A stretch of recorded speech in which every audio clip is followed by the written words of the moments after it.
I've got an itch I can't scratch, I'm missing a piece that completes a whole part of me. An open wound scar to see. Everybody come here, gather round. Welcome to the freak show, the best in town. What the hell's wrong with me? I don't get along with anybody, honestly. I've been living in my own head constantly. Thoughts jumbled around, think I need a new lobotomy. Wait, all these thoughts are too negative. I don't wanna get lost in the sedative. Gotta show them what I got, I'm competitive. You know I'm about to go off, I won't let them win. I'll take a stab, I wanna chase the bag. I want a way I can change all the things I lack. I gotta face the facts, I got a taste in that. Got me obsessed with the rest, I got an itch to scratch. No way, no. I'll give up everything.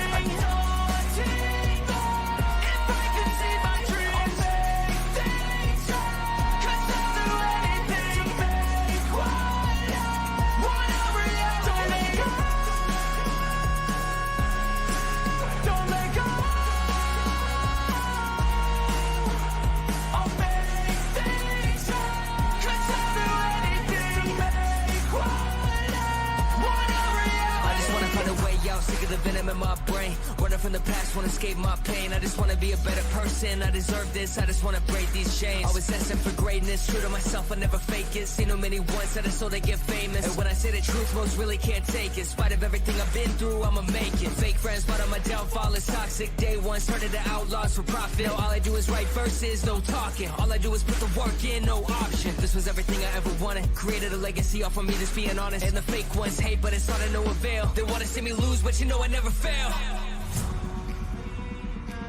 I'll give up everything, daunting, if I can see my dream.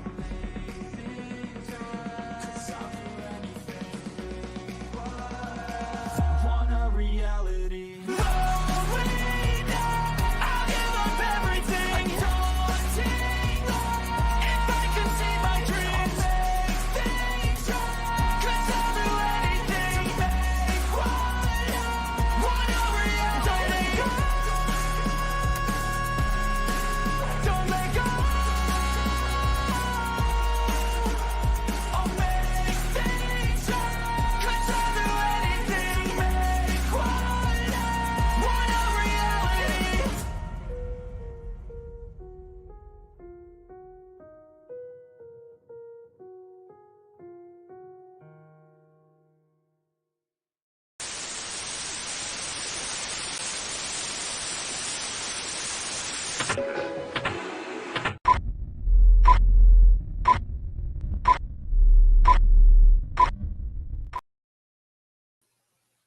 It's me again. Hello.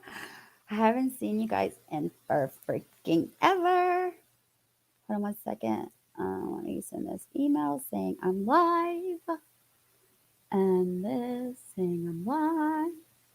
So we got some body cam footage of pedos, whatever you call them. Pedo is like pedo. Pedophiles getting caught at the auction. 1 second. All right. Yo, my Fitbit always tells me that I'm sitting too long. Bitch, don't tell me I've been sitting too long. What the fuck you mean? Bruh. As if.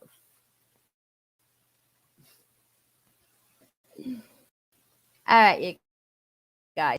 This one says, Michigan man allegedly pulls young girl into bathroom, says he's going to jail. Okay.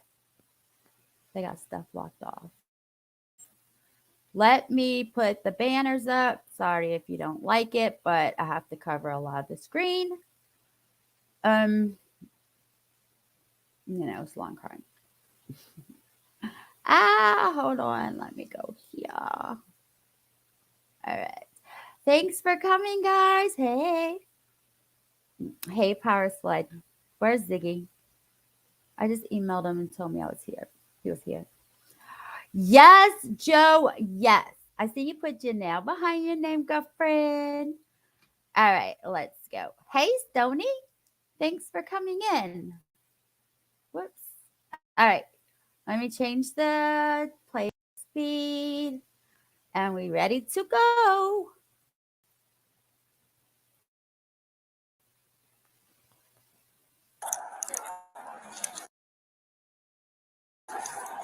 Hi.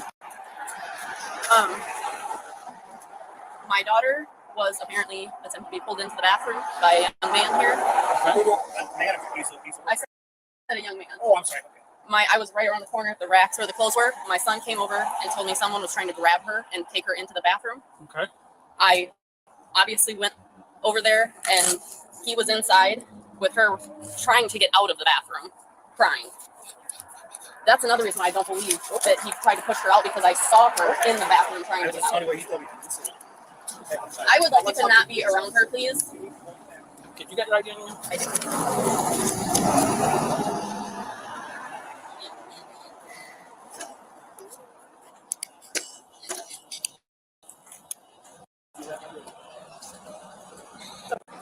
I'm gonna look at our cameras. See if we can see that. That's fine. And she told me that she was not trying to get into the bathroom at all. The part that showed where he's going to the bathroom, she was up front at that time, but And when you found him, she was in the bathroom. She was in the bathroom, and he was in the bathroom behind the door. The door opens. Okay. Okay. And I saw her trying to get away and crying. Okay. Did he have a hand on her, or just she was trying to? I couldn't see because the door, I could see half of her. Okay. You know what I'm saying? And she.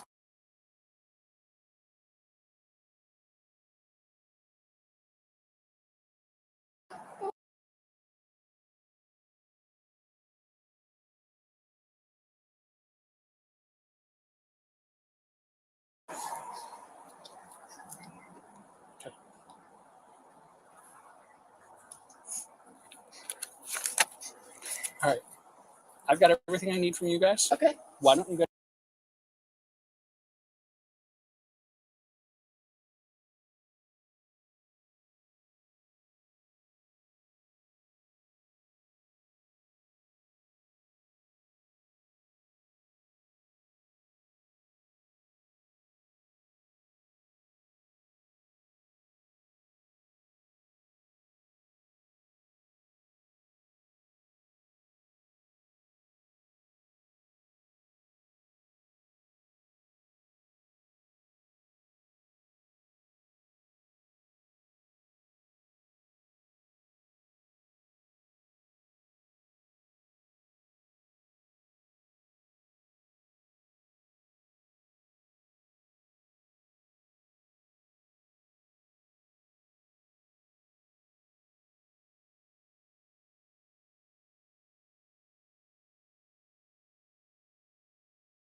Oh my god, I was muted the whole time.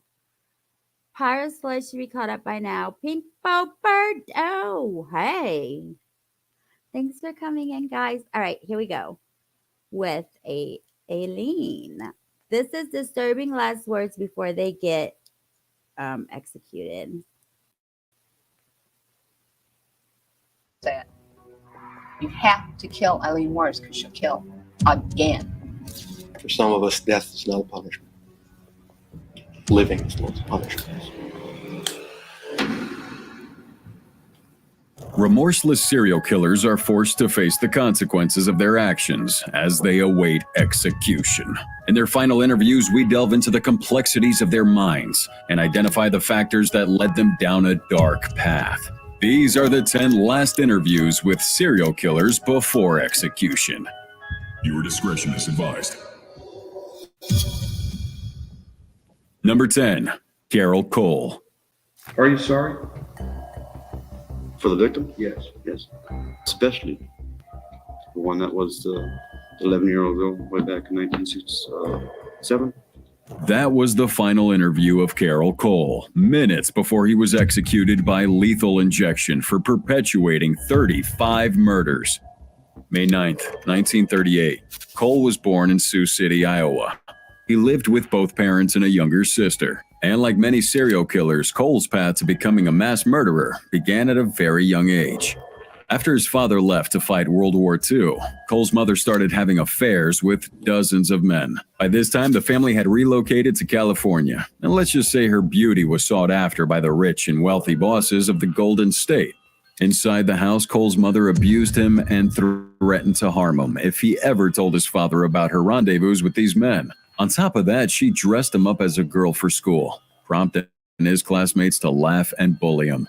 These acts troubled Cole, and one day he unleashed his anger on a classmate named Dwayne by drowning him in a lake.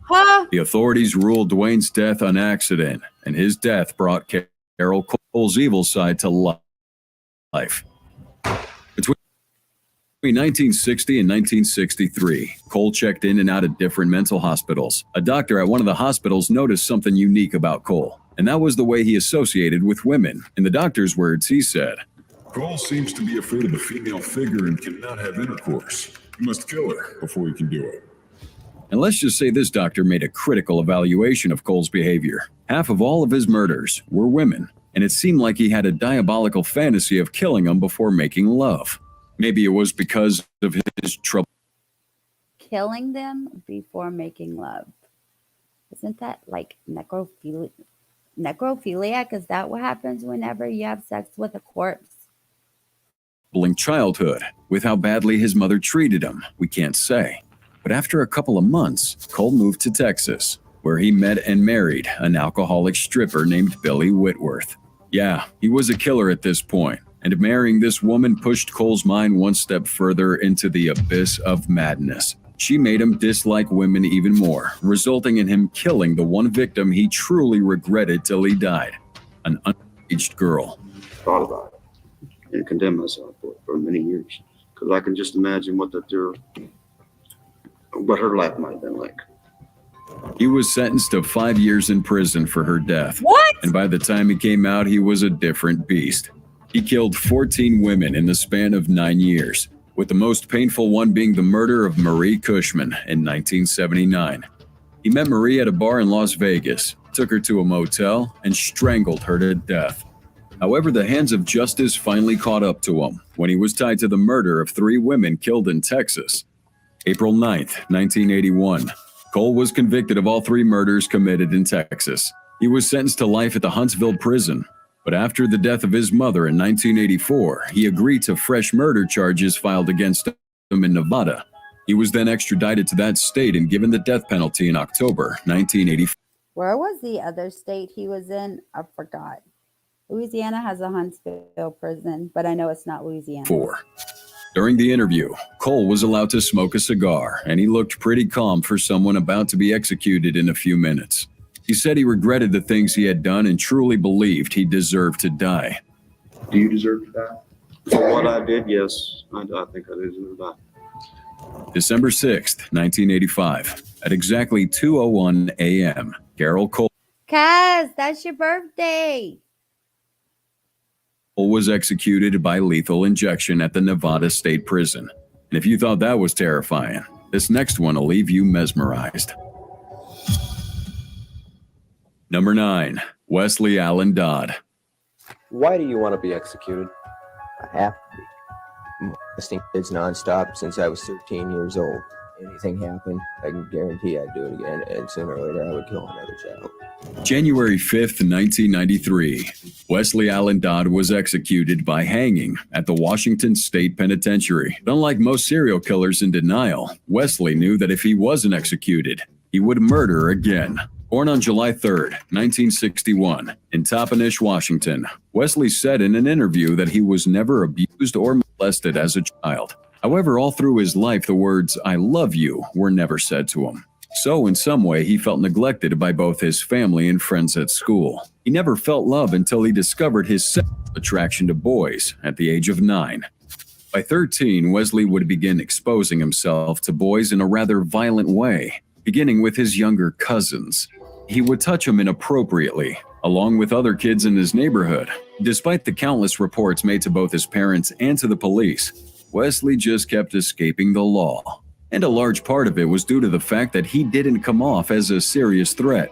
He didn't display any abnormal behavior and was a pretty cool guy. But beneath the smiles and laughter, Wesley's love for boys got intertwined with his psychopathic intent to kill. September 4th, 1989, Wesley drove to Vancouver's David Douglas Park with a fish fillet knife and shoelaces. Seeking to kill out boys, he lured 2 brothers, Cole and William Neer, to a secluded area, tied them to a tree.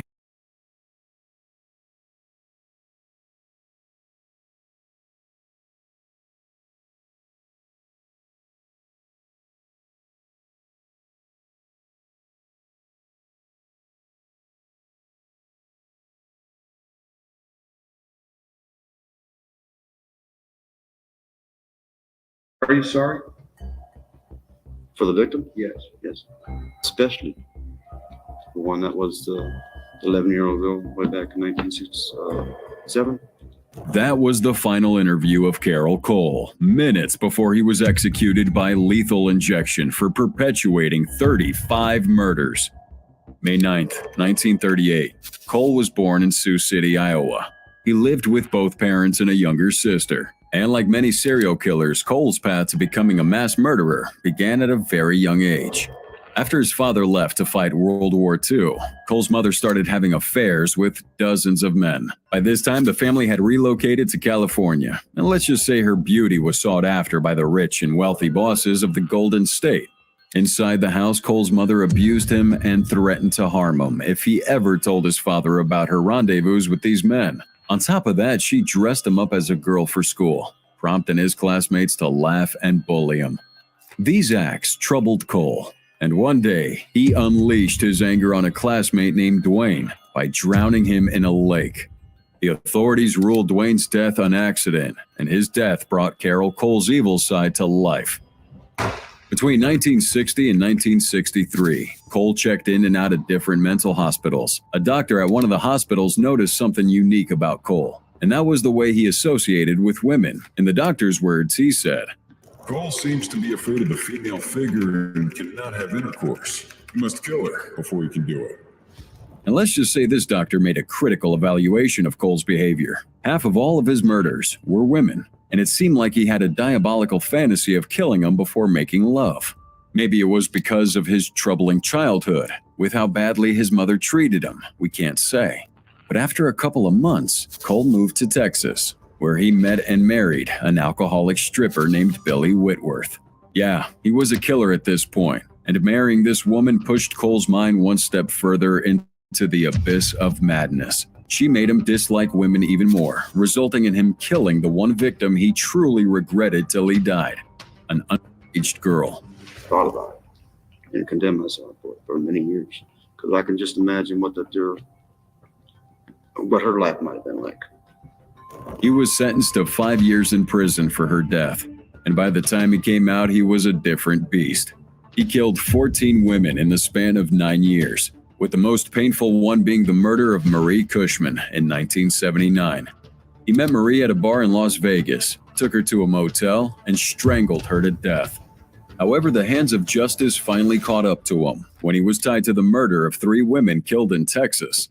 April 9th, 1981. Cole was convicted of all 3 murders committed in Texas. He was sentenced to life at the Huntsville prison, but after the death of his mother in 1984, he agreed to fresh murder charges filed against him in Nevada. He was then extradited to that state and given the death penalty in October 1984. During the interview, Cole was allowed to smoke a cigar, and he looked pretty calm for someone about to be executed in a few minutes.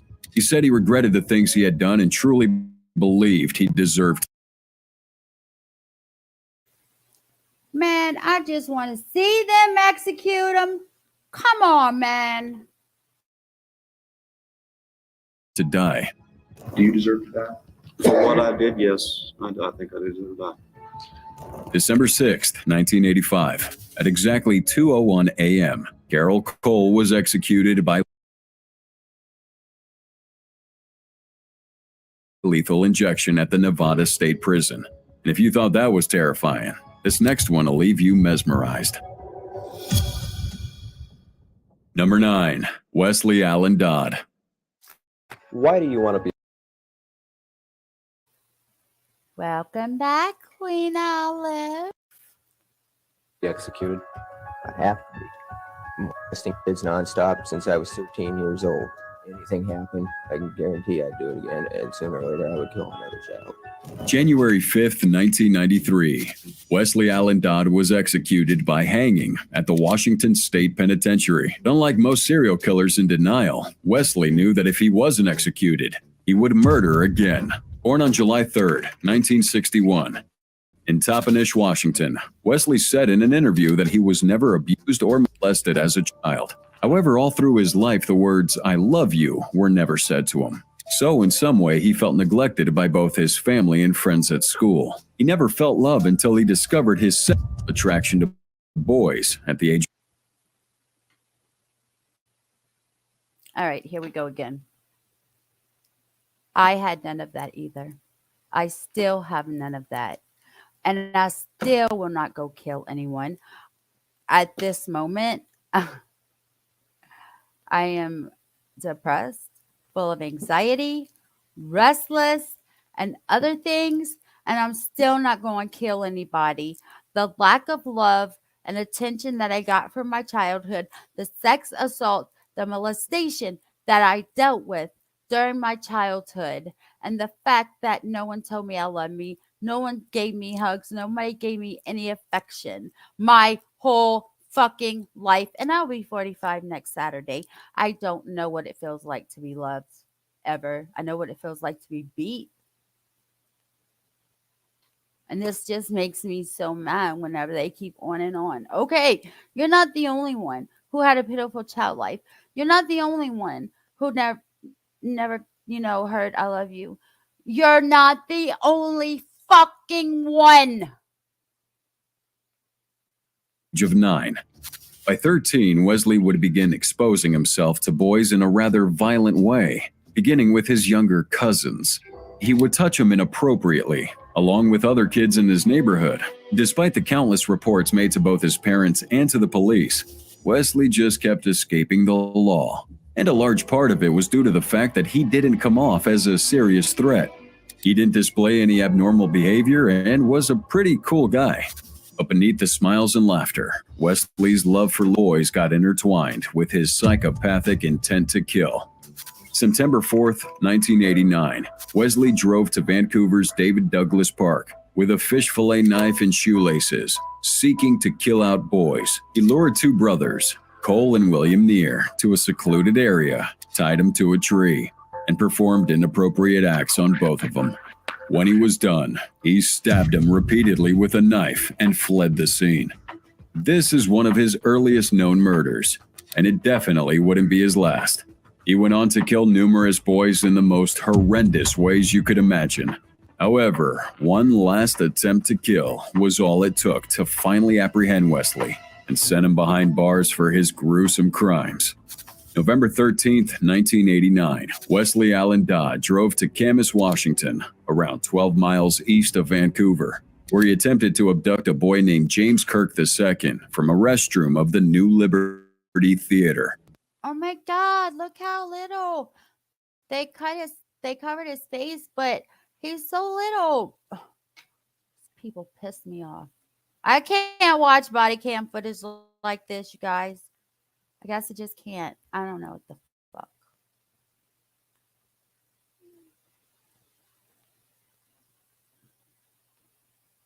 What Wesley didn't know was that James Kirk wasn't like other kids. He was tough. When Wesley picked the boy up and tried running out of the theater with him, the kid fought back, kicking and punching in the air while crying out for help. This prompted security at the theater to stop him, but Wesley threw the boy on the ground, ran into his car, and drove off. And sadly, karma wasn't done with this guy because immediately after driving out of the theater, his car broke down, and the little boy's father caught up with him. Wesley was later reported to the police, leading to his confession of 3 different murders. He was then charged with aggravated first-degree murder in the deaths of the Neer brothers and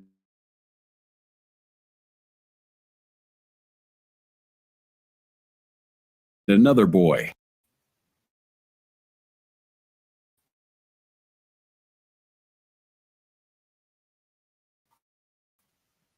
Of the boy at the theater tunnel, 2 options: lethal injection or hanging. He chose to be hanged because he killed his last victim the same way and also felt he needed to die in a brutal fashion. During that final interview, he mentioned the fact that if he was a free man once again, he wouldn't stop killing, and that death was the only punishment fitting his crimes. Wesley even went further to write a pamphlet on how parents could save themselves from killers like himself. Wow. In the interview, he seemed sad, and he knew he had a problem only death could solve. How do you live with yourself daily? At times it's not easy. I said there's times I think about what I've done. I think about some of the things the boys said before they died, and that's real hard to think about. 12:05 a.m. on January 5th, 1993. Wesley was executed by hanging, the first lethal hanging in the United States since 1965. The autopsy report revealed he died within the first 2 to 3 minutes and without a broken neck, meaning one thing and one thing only. Wesley died even before the ropes could strangle him. He was ready for death. Forward to die? In a way, yeah, I think it'd be a relief. I don't have to think about all these things anymore. Number 8. No. Joseph Paul Franklin. And it was just Show them getting executed. Are you kidding me right now? a really, bad thing to do to somebody. You know what I mean? I regret it very much and wished I could undo it. June 8th, 1980. Franklin waited on an overpass in Cincinnati, Ohio, to shoot the first racially mixed couple that walked by. He was a white supremacist, American neo-Nazi terrorist, and a serial killer who wanted to start a racial war in America. But on that cold night, 2 dark-skinned boys walked by, prompting Franklin to fire his rifle and mercilessly kill him. Oh, As bad as that sounds, these were just 2 of the dozen others Franklin killed in his bid to start a war. Born on April 13th, 1950 in Mobile, Alabama, Franklin was born in a not-so-peaceful home. There was barely any food, and he was physically abused by his mother and siblings. I could still beg for it, Pink Bow. Dang on it. As a teenager, he would join the white supremacist group, the Ku Klux Klan, getting inspiration to start a racial war. Franklin would travel from one state to the other, killing African and Latin Americans unprovoked. He would station himself Racist motherfucker. at bus stops and parks, simply waiting for victims to pass by. July 29th, 1977. Franklin firebombed the Beth Shalom Synagogue in Chattanooga, Tennessee. Oh my God. Are you serious right now? Destroying it. Thankfully, many worshippers left early that day, and he was only able to injure a couple of people. And as we all pay close attention to this, we are very tempted to ask, why? Like, why would someone just want to start a war? Well, when asked this exact question during his final interview, Franklin had this to say. Once I started doing it and showed them how, other white supremacists would do the same thing, follow suit. Thankfully, Bitch, get out of here. I cannot stand people like you. You aggravate the freak out of me. that plan didn't work, and it just sent him on a fast path to the death penalty. By September 1980, Franklin had killed a total of 22 people, and there was a nationwide manhunt for this guy. He was known to visit blood banks and had conspicuous racial tattoos on his body. Then on What a surprise. Do you have a spider web on your elbow, sir? October 28, 1980, Franklin was arrested on suspicion of perpetuating at least 6 murders in Florida. He was then diagnosed as a paranoid schizophrenic and unfit to stand trial by a psychiatrist. But that didn't stop the government from putting him on death row until 2013, when it was finally time for him to be executed. Franklin's execution was delayed a couple of times, but on November 20th, 2013, he was executed by lethal injection. According to eyewitnesses, Franklin didn't display emotion. He didn't make any final written statement and did not speak a word in that death chamber. After the injection was administered, he blinked a few times, breathed heavily, and swallowed hard before he was confirmed dead. In his last interview, his final words were, I believe I deserve anything that'll happen to me on November 20th. Are you scared? No, I got my trust in God. Number 7. And that's true, you guys. Even though you're on death row, if you truly believe, if you truly am sorry for what you did, even though it's murder, Jesus will definitely forgive you for that sin. There's only one sin that he will not forgive you for, and I forgot what it was. It's not suicide, though. People can stop saying that. Ted Bundy. I deserve certainly the most extreme punishment society has. I think society deserves to be protected from me and from others like me. That's for sure. May 6th, 1975, Ted Bundy picked up a girl named Lynette Dawn Culver. He offered her a ride and ended up taking her to his hotel where he abused and drowned her in a bathtub. This was one out of the 33 different women Ted Bundy murdered. Born in Burlington, Vermont on November 24th, 1946, Ted was a rapist and a serial killer. At first glance, Bundy looked like... All right, let me tell y'all this real quick. There is a psychic on YouTube. Her name is Psychic Sleuth. I don't care if you don't believe in psychics. She is 1000% accurate on most all cases. She has found missing people. She is amazing. However, guess who her spirit guide is? Guess who her spirit guide is? Her spirit guide is Ted Bundy. Every girl's dream man. He had charming looks and held a degree in... And whenever she did Idaho 4 with Ted Bundy, he kept saying that he has features of Ted Bundy and stuff like that. He was in Washington. Psychology from the University of Washington. There you go. But Ted had a dark and twisted mind that led him down a path of destruction. In his final interview, he would describe his obsession with sexual material and alcohol that led him down the dark path he found himself on. He wanted Playboy and alcohol. Ted. Bundy often employed charm to disguise his murderous intent when kidnapping victims, and extended this tactic with law enforcement, the media, and the criminal justice system to maintain his claims of innocence. He pulled off numerous killings by approaching females in public.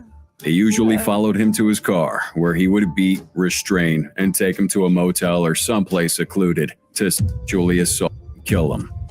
And to make things worse, he decapitated at least 12 of his victims. keeping their severed heads as mementos in his apartment. However, these troubling acts from Bundy didn't go unnoticed by law enforcement.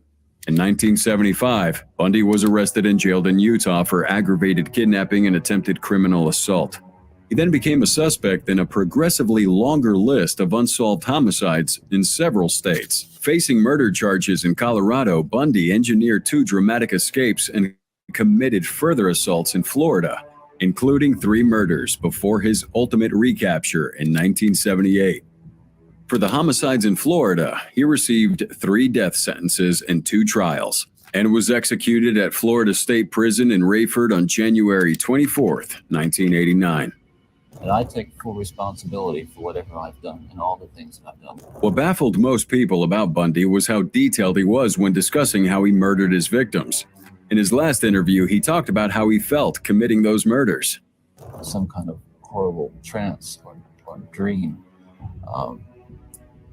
I can only liken it to, with a clear mind and all my essential moral. However, the main focus of that interview was on the effect of sexual material, driving men in the real world to do the unthinkable. I've met a lot of men who were motivated to commit violence just like me. Every one of them deeply influenced and consumed by an addiction to burnout. Number 6, Oscar Ray Bolin. I'm at peace with myself. The state's about to kill me, and they think they're getting justice, and I'm like, well, they're not getting justice. Oscar Ray Bolin was an American serial killer and convicted rapist, executed in Florida for the murder of 3 women. But unlike the other killers we've seen so far, Oscar believes he never committed those crimes. So you're saying you didn't murder these women? Stephanie Collins, Terry Lynn Matthews. No, I didn't know them. I've never seen them. Never met them. Born on January Do you believe this guy?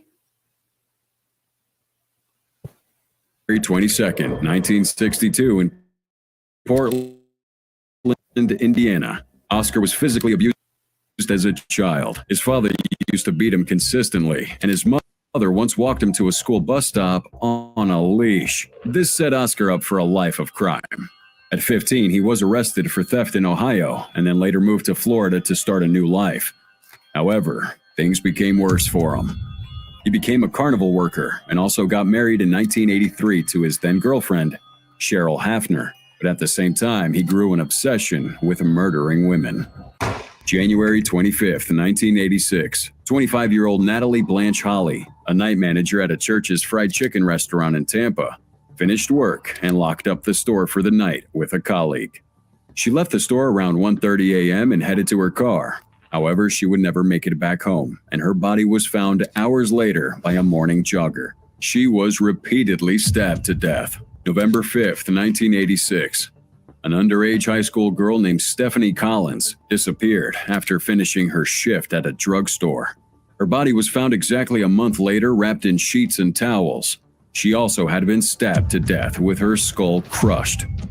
Coincidentally, the same day Collins' body was found, 26-year-old Terry Lynn Matthews went missing. Her car was found outside a post office with the engine still running. Later in the day, her body was located in some woods, wrapped in a white sheet.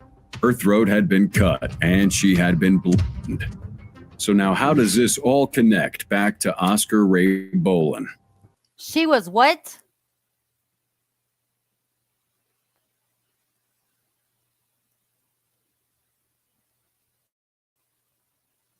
Wrapped in sheets and towels. She also had been stabbed to death with her skull crushed. Coincidentally, the same day Collins' body was found, 26-year-old Terry Lynn Matthews went missing. Her car was found outside a post office with the engine still running. Later in the day, her body was located in some woods, wrapped in a white sheet. Her throat had been cut, and she had been bludgeoned. So now how does this all connect back to Oscar Ray Bolin? Well, I'll get to it in a minute. In 1987, Oscar and 2 other men kidnapped and raped a waitress in Toledo, Ohio. Afterward, Oscar attempted to kill her with a gun, but the gun jammed, leading him to dump her on the highway. The waitress later identified Oscar as the major perpetrator of that, leading to his arrest and sentence to 22 years in prison. 2 years after his sentence, Oscar divorced his wife, Cheryl Hafner, but she remarried a few months later. She now told her new husband everything Oscar had told her concerning the numerous murders he committed. The new husband in turn called a tip line, implicating Oscar.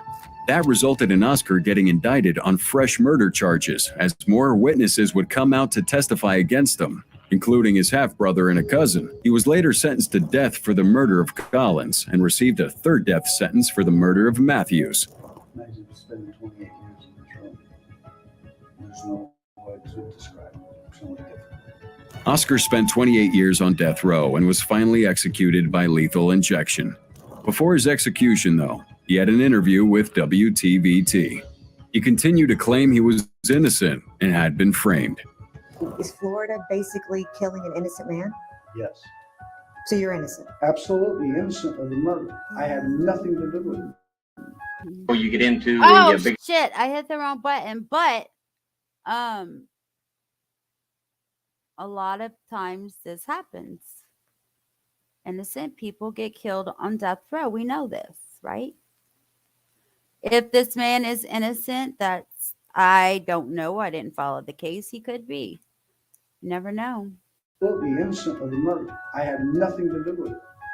It's pretty easy to think he was, seeing how innocent and calm he looked. But don't be fooled, people. This man was a hardened criminal, and he got the justice he deserved. January 7th, 2016, Oscar Ray Boland was executed. How many years you were supposed to go? At least I had the opportunity to say Number 5, Edward Because the person you kill can't say goodbye to his people. Wayne Edwards. But no, I did not feel good about it, and I don't feel good about it now. Otherwise, why I would be asking for the death penalty? Now, it's one thing to be a serial killer, but it's another to be one who loves notoriety. Ed Wayne Edwards is without a doubt one of the most evil people the world has ever known. Born on June 14, 1933 in Akron, Ohio, Ed was raised in an orphanage where he was physically and sexually abused by nuns. By the time he was old enough to leave, he had become a broken version of himself and engaged in all sorts of petty crimes. In 1955, Ed broke out of jail in Akron and began robbing gas stations around the U.S. The crazy part is he did it without concealing his identity because he wanted to be famous. By 1961, he had accomplished that goal. He was famous for all the wrong reasons. Edward was officially placed on the FBI's 10 most wanted list, following his second prison escape. It's like the guy had a special death wish, or was just maybe insane at that point. Surprisingly, he was arrested for a third time, but got lucky to be granted parole just 5 years later. Now, when Edwards came out, he was a changed man. He got married, wrote a book, became a motivational speaker, and even appeared on 2 different TV shows. He was doing really great, but as the saying goes, old habits never die, and neither did Edwards. the more trouble you get into, the bigger you are in their eyes. Well, I want to tell you, you look like a pretty big man from over here. And thank you very much for being with us, Mr. Edwards, and thank you, gentlemen, also. August 7th, 1977, a man named William Billy Lavico and his girlfriend Judith Straub had been dating for 8 months when Straub's car was found. Edwards, what's the name? I never heard of that name in Making a Murder, and I followed that case pretty closely. Who is he to them? Who is he to that case? In a parking lot with her purse and shoes inside. Families gathered and searched the next day for those bodies in the high weeds.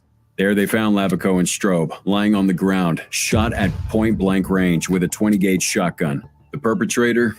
You guessed it, Ed Wayne Edwards. 3 years later, he would strike again, but this time in a more cruel fashion. He stabbed and strangled 2 brothers to death, Tim Hack and Kelly Drew, in Burton, Ohio. But the one murder that earned him the death penalty was the murder of his father. His name is Edward Edwards. Oh my God, was his parents on drugs? Their son, 25-year-old Danny Boy Edwards. Why'd he kill him? One word: greed. Ed had killed Danny in a scheme to collect $250,000 of insurance money. Now, Danny was a soldier in the U.S. Army, but Edwards persuaded him to be a deserter, which he did. Then on a random day, Ed took him back to the woods near their family and shot him twice in the face, burying him in a shallow grave. The twist on this is Ed wasn't caught for this particular murder. Instead, his biological son, April Balacio, tipped off the police about another murder he had committed a long time ago. Why'd he do it? We don't know, but that was the moment Ed finally confessed to the police of all the murders he had committed, except that of his foster son. While he was awaiting trial, he confessed in a jailhouse that he killed his foster son, opening up a fresh case against him. He was found guilty and sentenced to the death penalty.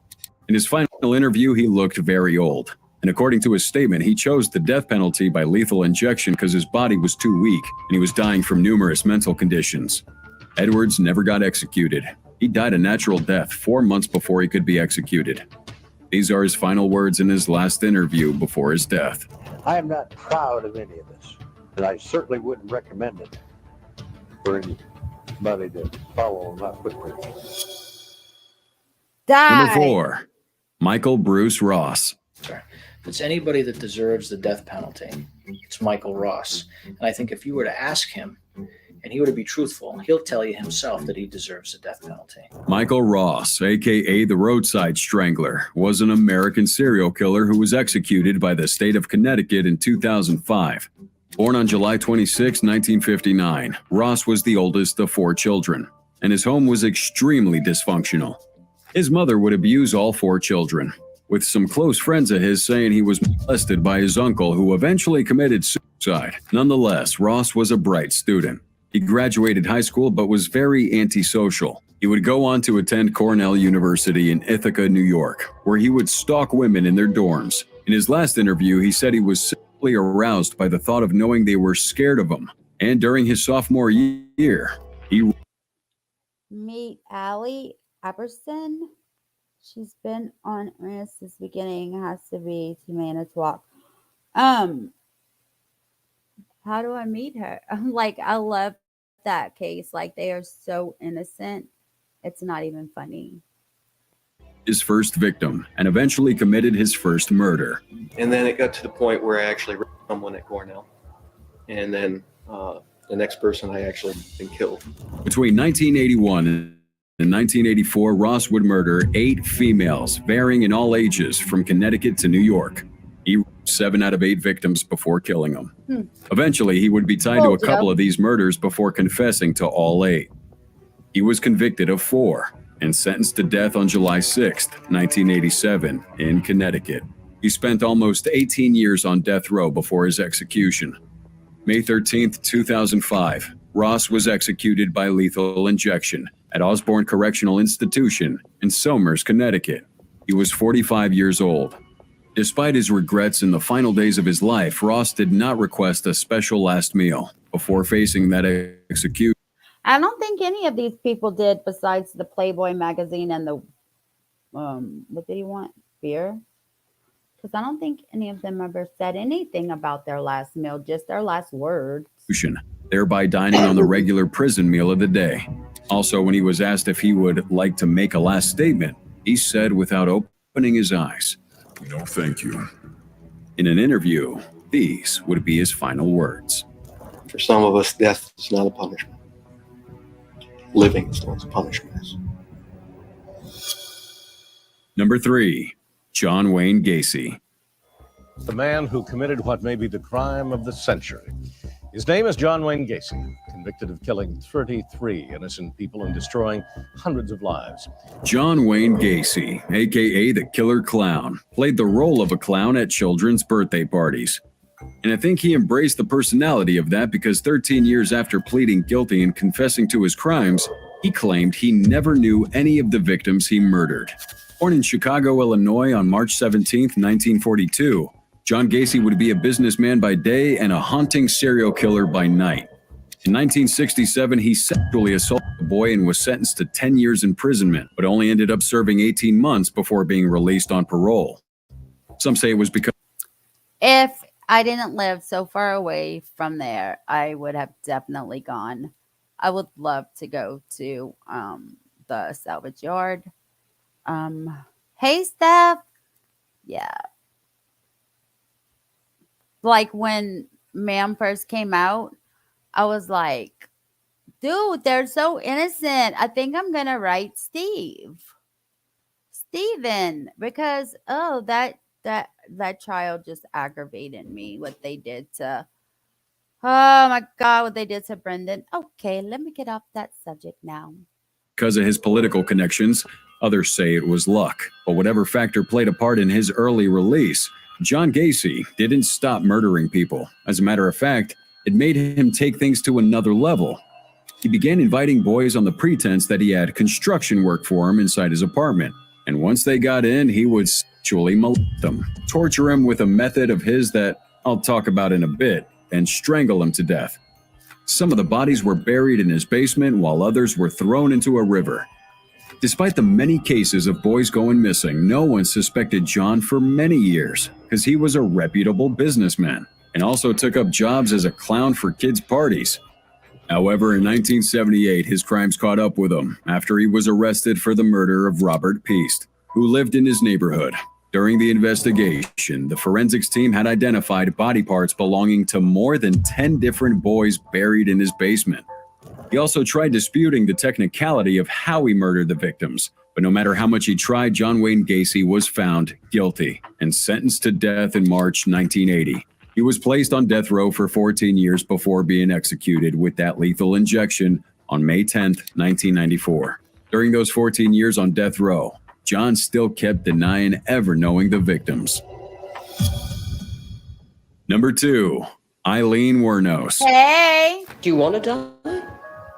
You want to? Oh man, if I was to leave this planet, it wouldn't be no big deal to me, because this is a wicked world. Wicked world. October 9th, 2002, Eileen was executed by lethal injection in Florida. She acted as a prostitute along highways in Florida where she shot and robbed 7 of her victims in the process. Despite the fact that she was a serial killer, her story. Yeah, but I watched her story and they really attacked her first and she really fought back and shot them. That's how it portrays it in the show that I watched. Hey, clowns, especially toy clowns. I love clowns. Is one that is quite fascinating. February 29th, 1956, Eileen Wuornos was born in Rochester, Michigan. Her mother gave birth to her at 16, while her father was 18 at the time. Less than 2 months before Eileen was born, her mother also filed for a divorce, making Eileen never meet her father. Then when Eileen was 4 years old, her mother dumped her at her grandparents' house and ran away. These grandparents were alcoholics, further complicating Eileen's already troubling childhood. She asked you for your forgiveness. She can go to hell. She doesn't have any of my forgiveness. I don't know. I don't even know her. Don't even want to know her. Then she got her. Hey, you guys, I'm sorry. I'm going to play this. I need to go run potty. It will just take 2 minutes. I'm going to play this while I go. Okay, I'll be right back. Self-involved in sexual activities at school in exchange for cigarettes, drugs, and food. And outside of school, she would engage in these sexual activities with her brother. Her grandfather also sexually assaulted her, while a family friend sealed it off by getting her pregnant. A few months after her son was born, she dropped out of school and put him up for adoption. Then a year later, her grandfather kicked her out of the house, making her live in the woods near her old home, supporting herself through prostitution. Between the ages of 14 and 22, Eileen attempted suicide 6 times, including one time she shot herself in the stomach but didn't die. From there on, Eileen would commit different offenses, but was never particularly sentenced. Her first victim was a man named Richard Charles Mallory, whom she claimed raped and sodomized her after driving her to a secluded area for sexual services. She went on to kill 6 other men in the space of 12 months, and also claimed the police were aware of her murders, yet she wasn't arrested, at least not yet. Did you know there was helicopters dropping down from the sky? Deputy sheriff with decoys picking me up 4 or 5 months before my arrest. It was covered up.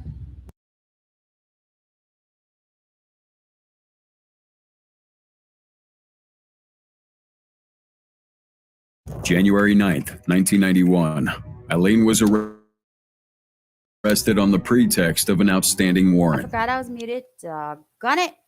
Paris Flood, I do believe she was a victim too. Sheriff did an amazing job with that film. So yeah, I think she was a victim, but she's dead now. She went to trial on January 14th, 1992, was found guilty, and sentenced to death. Days before her execution, she released a statement that read, I killed those men, robbed them as cold as ice, and I'd do it again too. There's no chance of keeping me alive or anything, because I'd kill again. I have hate crawling through my system. I'm so sick of hearing this she's crazy stuff. I've been evaluated so many times. I'm competent, sane, and I'm trying to tell the truth. I'm one who seriously hates human life and would kill again. During her final interview, she tried making a point that the system had used her to kill I still think she's a victim and she just has a suspect mentality. those men while they profited off of it. Yet they threw her under the bus and did nothing for her. You sabotaged my ass, society, and the cops, and the system. A woman got executed. October 9th, 2002, Eileen would be executed by lethal injection. But before going into that chamber, her last words to the public were this. Nick, this is the last time I'm going to say it. You have to kill Eileen Warnes because she'll kill again. Who the F is Nick? Wow. And number 1, Arthur Shawcross. Do you have any comprehension of the suffering that you brought the families of the people that you killed? I don't have any remorse for some reason. Arthur John Shawcross, aka the Genesee River Killer, is no doubt one of the most evil people to ever walk the planet. Born on June 6, 1945, Arthur was the first of 4 children. As a child, his mother would have incestual relations with him, which in turn would be passed on to his sister. Outside that, there was nothing too crazy about his childhood and teenage years. However, his evil side would come to life after he joined and was discharged from the U.S. Army. During that period, he got married to a lady named Linda, but the couple got divorced a few years later. Then he got involved in burglary and arson, earning himself a 5-year sentence at Attica Correctional Facility, but was released after 22 months. May 7th, 1972, he raped and killed his first known victim, a boy named Jack Owen Blake. After luring him into a wooded area in Watertown, Blake's body wasn't found until the authorities received a tip by telephone on September 5th of the same year. 3 days before this, Arthur also raped and killed a girl named Karen Ann Hill, who had been visiting his hometown that weekend. He was found guilty of both murders and handed a 25-year sentence. However, Arthur got lucky again. After 14 years behind bars, prison staff ruled that Arthur was no longer dangerous and could be given Oh my God, here we go. an early release. That right there might have just been the biggest mistake of their lives. March 1988, a year after his release, Arthur began murdering again, primarily targeting prostitutes, before his capture less than 2 years later. He was convicted of 11 murders and was held at the Sullivan Correctional Facility in Fallsburg, New York, where he was held until his death. November 10th, 2008, he died of a cardiac arrest. But before his death, he was granted an interview with a British reporter, Catherine English, for a documentary on cannibalism. These were his final words in that interview. There's always a bad man in me. You never can get rid of it. He's behind a door somewhere. I'm trying to keep him there. I don't want to hurt nobody else.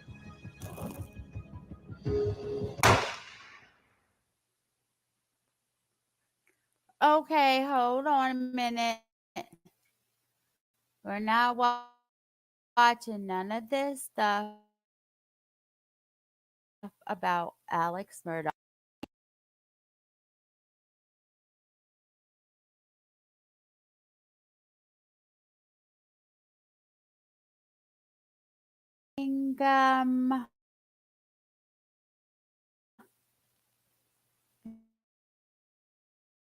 Interrogation. No, this is one I wanted first.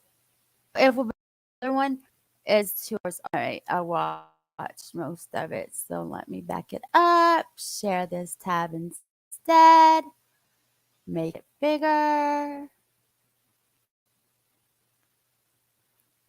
Okay, I was typing it, but I'm just going to say it. I know you're going through a lot, Angela, right now. If our friends can pray for Angela, she's going through a lot. But she got this, y'all. This girl's a boss bitch. She got this.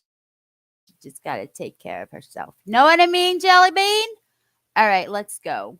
I want to put my picture on the side. Oh, no, not that side. That side. Bad boy bubbly. Sweet needs to see it, huh? Sweet needs some members. Yes, we need some members. Thank you, Ziggy. Yeah, she's a strong bitch, but sometimes a person can only take so much. You know what I mean? Jelly Bean, let's go. So this is when evil teens think murder is hilarious during an investigation. Here we go. 3 doors down, so you can't ignore it. Hi, Grandma. Have you heard from Mom? There's like a part of me that knows I should feel bad, but I can't feel anything for it. I don't know what to do. I'm not gonna get a birthday or Christmas, and disowned by my entire family. Dude, I'm not even getting to work. Come on. Someone's about to get fired. I'll hunt you down like Tyrannosaurus. On the afternoon of November 2nd, 2018, as the Volusia County. I'm jealous. We need to make a song like that because I want a song and I'm waiting for Brittany to make my my super chat song.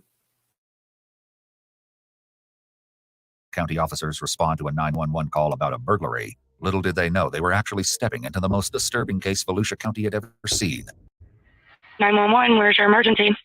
I just got home and my house is completely trashed. It looks like someone broke in the side door.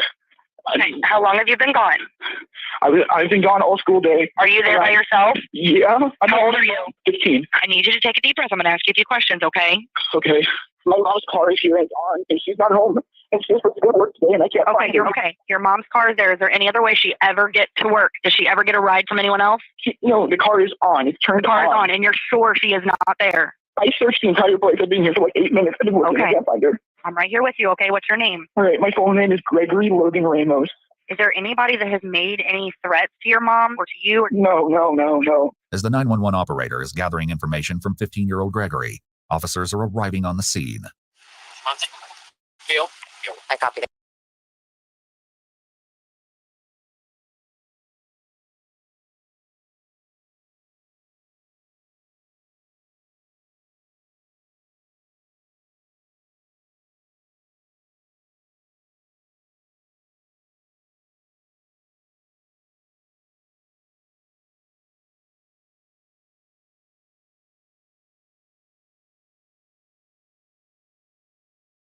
Oh man, I'm always muted. I'm not muting myself no more. Angela is the cousin of Averill Hooks. If I don't know if you remember me saying her name in the previous live, but that's her cousin. I met her, and me and Dolly Vision worked with the family to help find Averill. And unfortunately, her estranged husband did something to her that wasn't nice, and she has a baby boy. So anyway, yeah, that's Angela. We became very good friends ever since the case with her cousin. We all love her to death. Like, yeah, she's just like the best. She comes up on panel a lot. Yeah, she's really a good person, you guys. Just like a little while ago when I said people can only take so much, Elaine Clevenger. Where does she work? She works in an architecture firm up in Orlando. Is she normally home this time of day? Oh, she gets home at 6:30. Okay. She actually leave for work before you. She dropped me off, and then she usually just heads back to the Sunrail and hops in the train with her bike. And is anybody else ever able today? My dad and my 2 step siblings. Where are they? My dad is on a business trip in Seattle. He'll be back this afternoon at 6. 6-ish, 6:30. Okay. And then the two stepchildren have their moms. Okay. But everything is gone. Like, except for like the mounted TV on my wall, there's everything is gone. Hoping to gain some insight into this burglary, 2 officers take a walk through Gregory's house. To their horror and shock, the home had been trashed beyond recognition. Every part of the house has been rifled through. The bedroom's closets are emptied out and dumped all over the floor. In the kitchen, every single cabinet was open and rifled through, including those under the sink. Glass littered the floor of the kitchen as the burglars had taken it upon themselves to... I wonder how long it took him to do all this mess after he killed his mom. Smash all the glassware. That's weird. Why is there all this crap up here spilled? There's a broken glass here. I saw this broken here.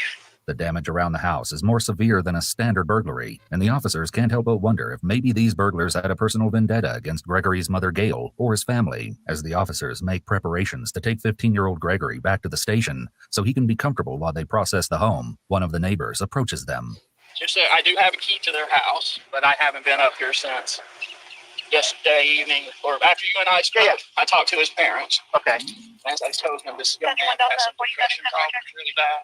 Has she had any issues with him lately? Or? No, not that I know of. While processing continues at the house, Gregory is taken to the station. Seeking comfort and support, he calls Ken Jones, his sponsor with the Police Explorers, a youth program that allows teens interested in law enforcement to learn the basics and help their local sheriff's office. Ken already started as a kid. Who that sounds like? Brian Koberger. Meets Gregory at the station, and the two sit down for a chat in the following never-before-seen footage. It's been analyzed by a qualified team, including a licensed professional counselor, a licensed attorney, and a former detective, former licensed polygraph examiner, and former hostage negotiation commander and instructor. While Ken helps calm Gregory down, he notices some bruises on Gregory's face. What happened here?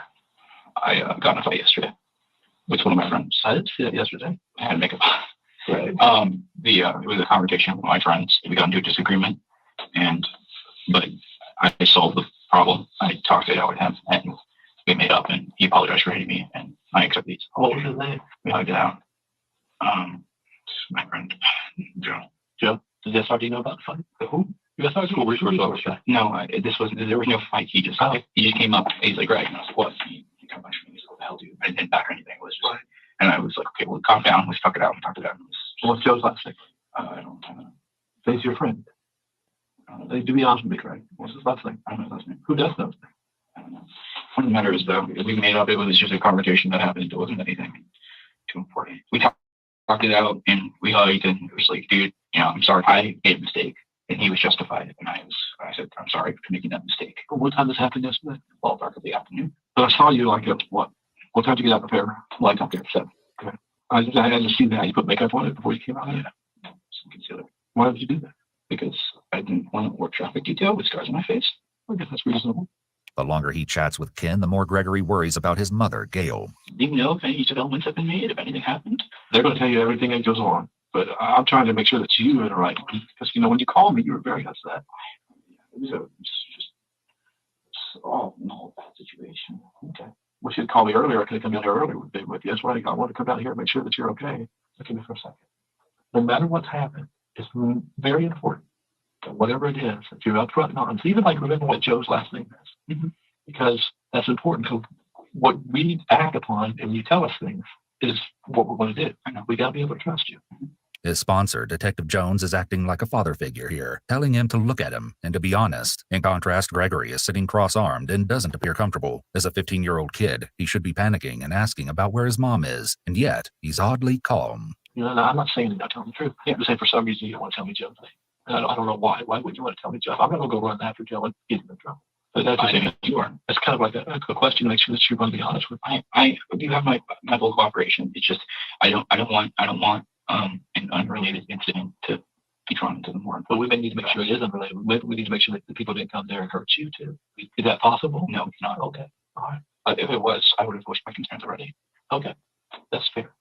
But we want to make sure that you're okay. I'm fine. Because these guys are going to ask you a lot of questions. They're going to be hard questions. It's going to be a lot harder than me asking you what that guy's name is. Okay. Now, I don't want you to put up any walls. I want you to just tell them exactly what happened. I'll answer all their questions. I'm ready. With Gregory feeling more comfortable, Sergeant Pagliari begins the interview.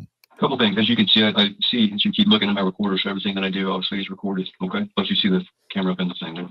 Gregory has read his rights, as is standard procedure. In Florida, there's no requirement for a parent to be present in order to interrogate a minor. However, there is an obligation to notify a parent or legal guardian when a minor is taken into custody, which isn't the same thing as questioning. The general That is so effed up. Bullhorn Betty, do something about this in Florida. How are you going to interrogate a minor for murder with no parent there? Even though you inform the parent that this is happening, would you even let the parent go in there if they wanted to? This is sickening. BHB, I need you to get on this ASAP.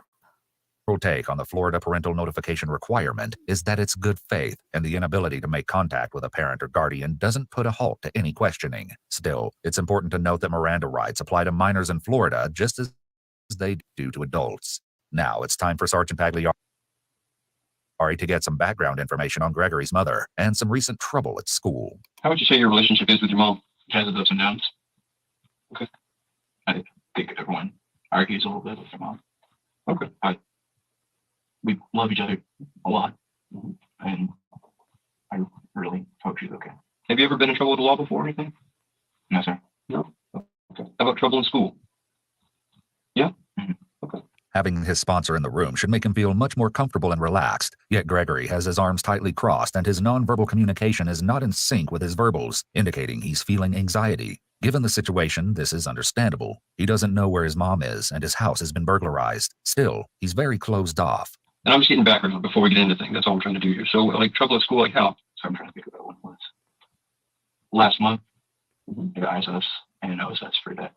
What is that, sir? I don't know. ISS is in-school suspension. OSS is out-of-school suspension. Okay. What happened the weekend beforehand? My friend was released. Bruh. Oh.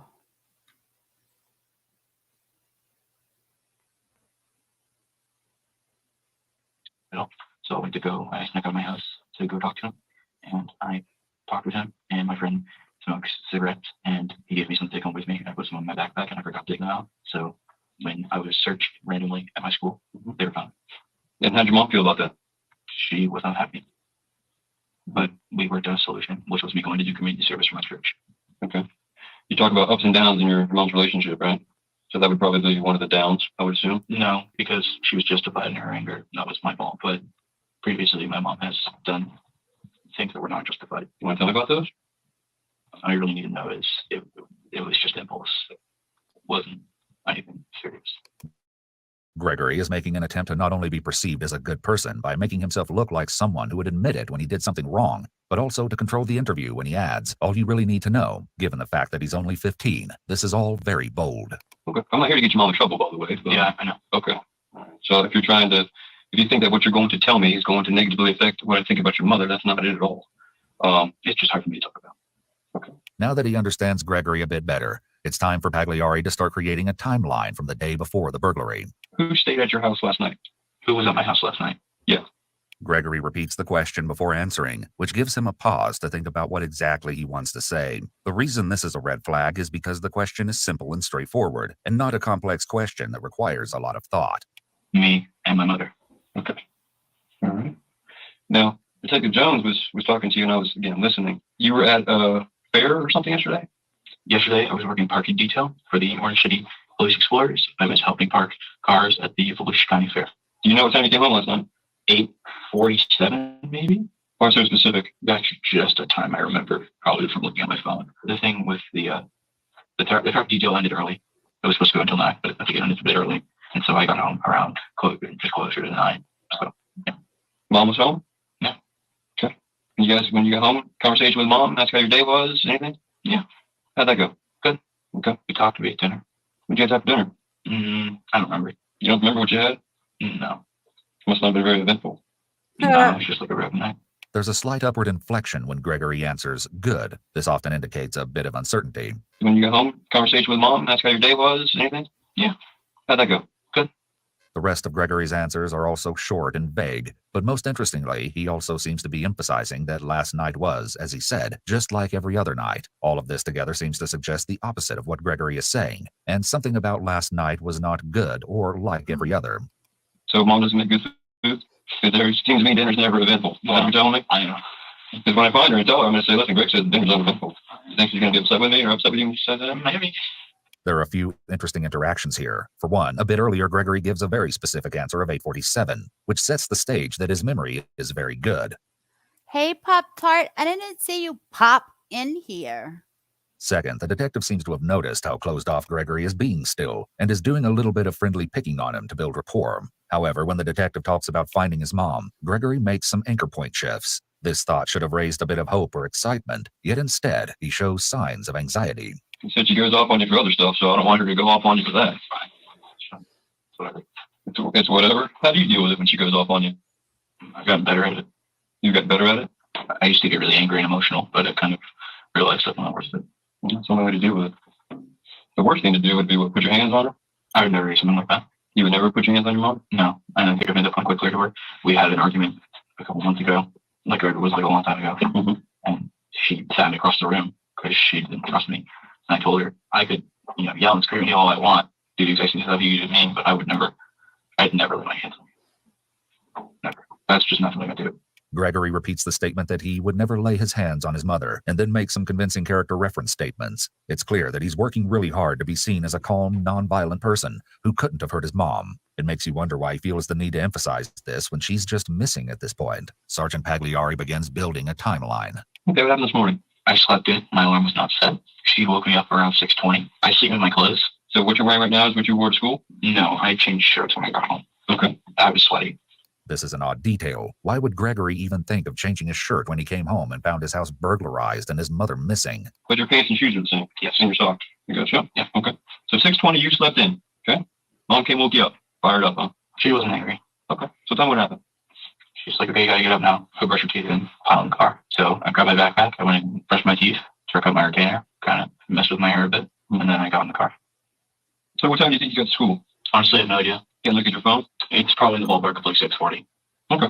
It's certainly interesting that a few minutes ago, Gregory could remember the exact minute he got home, but now he honestly has no clue what time he got to school. Talk to anybody when you got there? Hey, what's up? You got friends at school? Yes. Who'd you talk to? First person you saw at school was who? I don't know. For a brief moment, Gregory unblocks by lowering his arms and leaning forward. He then wrings his hands together before closing back off. Something about this line of questioning made him a bit uncomfortable. But why? Probably my friend Kat. Kat? Yeah. What a girl? Female. You got a last name? No. Who's your friend? You don't know her last name. I'm gonna keep it real with you. Honestly, I don't. He don't know none of his friends' last name. He don't know Joe's last name. He don't know Kat's last name. Does he know his last name? Really got that many friends. I'm not like a super social person. Okay, nothing wrong with it. I have a lot of acquaintances that I have that I've either A, had a class with in the past, or B, have class with now, or C, I know from elsewhere. And so, yeah, okay. No worries, man. No worries. I get that. What's your first period class, buddy? Biology. Who's that teacher? Mr. Olszewski. Biology. What building is that? Room? Building and everything else, Building 3. Floor 3. 403 is the room? Well, building 3. Floor 3. Oh, floor 3. I don't have the room number. You want to take a stab at spelling the last name of that teacher? Latsoy, or maybe W, and ski, I guess. Man, woman? He's a guy. Guy. Okay. You like him? He's a good teacher. I have a D in his class. You have a D? Yeah. How does Mom feel about that? We had an argument about it last night. Oh, tell me about that. We talked about it. Basically, she's like, can't be doing this. And I was like, well, I got all A's and B's last quarter. I can pull my grade up before the end of the semester. And she was like, whatever, blah, blah, blah. Don't act so cocky. I'm like, I'm not. I just know I'm capable of doing things like that. Sergeant Pagliari has honed his skills when it comes to reading behavior, and he's picking up on some strange behavior from Gregory. One thing you said you like being you want to be a detective someday. And in my personal experience, when people start a story and then they go into the blah, blah, blah part, that there's more to the blah, blah, blah. So if you will, Greg, tell me what the blah, blah, blah part was for this argument. Okay, well, basically, she was just kind of like, whatever. If you act narcissistic sometimes, don't be so cocky. Using the word basically tends to indicate that someone is leaving something out. This, combined with Gregory's nonverbal behaviors such as self-soothing head rubbing, scratching, possible eye blocking, and his one hand tightly across his stomach in a protective and guarded posture, all seem to indicate that he's feeling a lot of anxiety. And I was like, well, I'm not cocky. I'm capable. I feel like I have the skills because I've done it before to fix my grades in a short amount of time. And I was like, I probably could fix them by Friday and stuff. And just talking with her about that.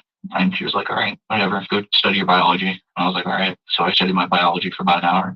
And then I went into her room and she was on the phone with Dad. I said, hi, Dad. And they hung up, and I said a prayer with her for a good night. And that our whatever, for our healing hours, for Grandma, for Uncle Joe, stuff like that. When people say and then or jump to parts of their story by saying and repeated a few times in a row, it tends to mean that they're going through events like they're bullet points, and they're usually leaving something out between the ands. And I was like, I probably could fix them by Friday. And so I studied my biology for about an hour. And then I went into her room, and she was on the phone with Dad. I said, hi, Dad. And they hung up, and I said a prayer with her for a good night. And that our whatever, for our healing hours, for Grandma, for Uncle Joe, stuff like that. Pay close attention to the moments when Gregory says, and then, as the questioning continues. And then I kissed her, and I went to sleep. Okay. And that was I went to sleep around 11. That's when I woke up late. Okay. When was the first time somebody called you about, or did anyone call you about your mother not being at work or anything like that? I received no communication from anyone about that. Okay. With Gregory's school day seeming as normal as can be, the sergeant inquires about what he found when he got home that afternoon. Gregory gives some indication that he's feeling anxiety around the questions of what happened when he got home by fidgeting with his fingers, making anchor point shifts, and doing some self-soothing rubbing on his arm. It's important to note that an innocent person might also experience anxiety with these questions, as coming home to such a house after a robbery would be traumatic. However, it's still going to be noted by the detective. How long would you say it takes you to get from the bus stop to your house? 10 to 15 minutes. Okay. You weren't running or anything today, were you? No. Okay. Gregory makes even more anchor point movement shifts as this line of questioning starts, moving his leg up into a barrier position and engaging in some self-soothing as well. Front door was locked. You used the key. Mom's car was in the driveway? Correct. And you told Detective Jones it was running? It was running. Is that odd? Yes. Is it odd the fact that your mom's car is even there at all? Yes. Why? Because she parks at the Sunrail station, and then she takes her bike on the Sunrail to go to her job. How long usually get home? 6:30. Car's in the driveway and it's running. That's weird. Car's there at all. It's weird. You agree? Yes. So now you used the key and you opened the door. What did you do? What's the first thing you do when you went inside? Well, I noticed that there was all over the floor, like just a bunch of like crap that was strewn everywhere, and the closet doors were open, and there was stuff spilled on my table. I just noticed that the front view of my house was chaotic. Spilled on the table where? I don't know. On the table. What room's the table? Oh, it's my house. You go through the front door, and there's this hallway. My room is this way, and then there's a dining room table right here. Okay. Gotcha. And the next thing I did was I went in my room, and I noticed that there were things missing, and that there was dressers and crap, all that crap just pulled out and strewn everywhere. What's missing from your room? Mainly, I didn't really look thoroughly for like everything that was missing from my room, but I noticed 3 things in particular. What are those? My stereo system. Describe what they are. So 3 things. Stereo system. What's that? It's like a radio with 2 large speakers, and it lights up LED blue. You know who makes it? Zero clue. Zero Clue is pretty popular. Yeah, I know. What's the other thing that you're missing? My gaming computer. Like, is it describe it to me? It is white. It has a glass side, and inside you can see the wires and the graphics cards and all that stuff inside, and it goes LED blue. So it's like a tower, not a laptop? It is, yeah. It's a big boy. Attached it to a monitor. That's how you play? Yeah. I paid for it with all my own money from summer jobs and stuff. Must be pretty pissed off that's gone. Yes. I'd be pissed off. You spent all your money that you earned to buy this computer tower, now it's gone? Well, I'm more pissed off that my mom's gone. I hope so. Yeah.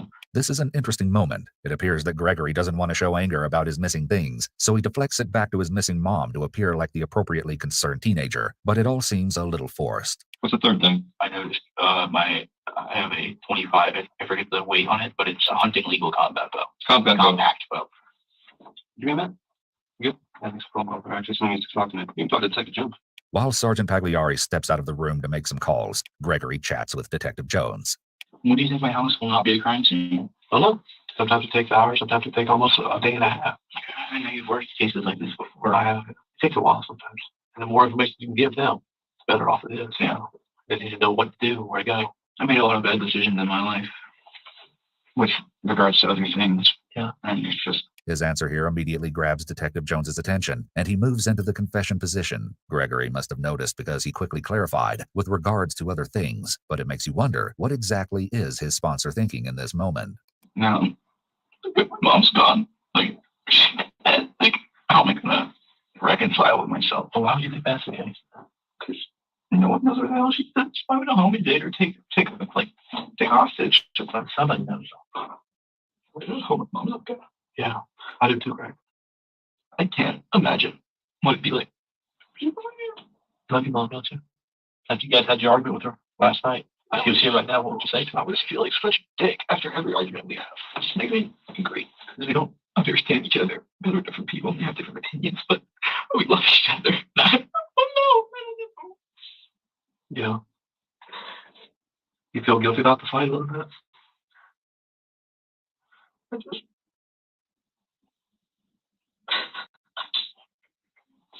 what? I just wish I hope she's safe. Did you say you want her back? Where is she? Why is she gone? I don't get it. Don't give up hope. Gregory makes a big mistake here. He slips up saying, I hope she's safe. He may have just given away not only what happened to his mom, but that he may know more about it than he's letting on. To cover, he starts to cry. But if you're wondering if he's actually upset, notice that he gets distracted and has to brush his hair out of his face. After the detective helps Gregory calm down, Pagliari comes back into the room with more questions, hoping to get any information from Gregory that might help them find his mother. So you were talking about going through the house. You went down, took some inventory. Well, after I went downstairs looking for my mom and didn't find her, I went back upstairs and I decided I needed to check on my dog. He's so eager to continue his story that he actually interrupts the detective. Going through the house, you went down, took some inventory. Well, after I went downstairs, he seems pressured to go through what he did when he got home and to explain everything. This is really interesting because an innocent person shouldn't feel the need to explain things. It simply is what it is. If the house was broken into, robbed, I thought there was a good chance they killed my dog. But I mean, I didn't know he doesn't bark that much, but I didn't know if they were going to do that or if, like whatever. I didn't know what was going to happen. So I walked into the laundry room and I saw everything was like displaced, right? But my dog was fine. And that's when I noticed the door. The door, here, I can stand up and show you. You want to stand up and show me? Okay. So let's say this is the knob for the door. And there's a deadbolt here. The deadbolt was unlocked, right? And this was locked. But this entire wooden area on this frame was looking like it had been busted open. Like the force of the door was so powerful that it had literally broken the wood. I recognized that as someone kicking in the door. It's odd that Gregory thinks this is something he needs to demonstrate. It's more likely that he feels the need to burn off nervous energy. Why do you think that? Because either that or they somehow forced the door open, but it had to be a strong enough force to break this, to break a lock. Basically, it has to be strong to do that. Sure. So, did you think that? Yeah. The force and everything you're talking about here is just because of that, based off your Explorer training? There's common sense. I'm just assuming, just thinking out loud, you have to be able to be either strong enough or there needs to be a certain amount of force for the wood, a door frame to basically crack and make the lock give out. Sure. As Gregory draws out a layout of his home for Sergeant Pagliari, he mentions something odd that he noticed in his mother's room. I made it to the master bedroom and it was just really bad. It was terrible in there. And one thing I noticed was that the bed was at an angle. What's it supposed to be? It's supposed to be straight on. Okay. Now, there's a dresser here. There's a dresser here. There's a couple bookshelves, and there's a mirror here, and then there's a dresser here. And then that's the bathroom going on. But that bed was out of place. That's one of the major things I noticed was that the bed was out of place. There's been a shift in how Gregory answers these questions, and he's much more open to talking about things that have nothing to do with his mother. So after I surveyed the house and looked for my mom, I called the cops. I'm pretty sure you know the rest of the story. Yeah. Did you see, there's one thing I want to ask you about. You said you came home from school and you wore different clothes at school. So you went through the whole house, you did all this surveying and everything. At what point did you think it was pertinent to change your clothes? All right, let me tell you. So I was sweating my ass off, right? Mm-hmm. I was really hot, and instead of just answering the question directly, he goes into a long story to explain his actions, which is another sign that he feels nervous about what he's saying. I told my family, I think I told you this, but I got in the house and I felt sick. I couldn't find my mom. I was freaking out. I was not in a good place. And so I went into my bathroom and I threw up in the toilet. Mm-hmm. And I then proceeded to flush the throw up down. And then I took off my school shirt and then changed it to a different shirt. I didn't know if there was any throw up on it or not, but I was feeling hot and sweaty and I needed to change the color. Where's your shirt at now? It's in my hamper. Where's that? In my room. Okay. Sergeant Pagliari clarifies one final detail before diving into Gregory's story. If things seem a little odd so far, then get ready, because this is where things start to get even stranger. Detective Jones was talking about the marks to your face. And Correct. I want to talk about that a little bit more. Right.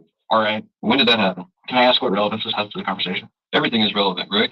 Asking about the relevance is the kind of thing you could expect to hear from an experienced criminal as a deflection, or from a savvy adult with a lawyer perhaps. But this is unexpected awareness on the part of a young, seemingly not criminally involved teen. He sounds like a defense lawyer here, not a kid. It also shows that he may be fishing to see what information they have. Now they're going to say, hey, listen, Greg's mother's missing. Greg has marks on his face. Is it possible that Greg got in some kind of altercation with his mother? Right? They're going to ask me that.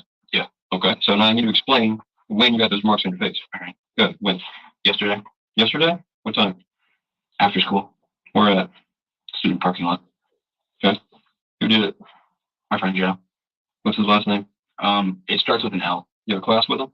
No, he's older than me, but he's what? He's older than me. Older than you. Okay. Joe L. Older. White male, black male, Hispanic male. Is this the same Joe he was just talking about earlier that he didn't remember the last name and now it starts with an L? Or is this a different Joe?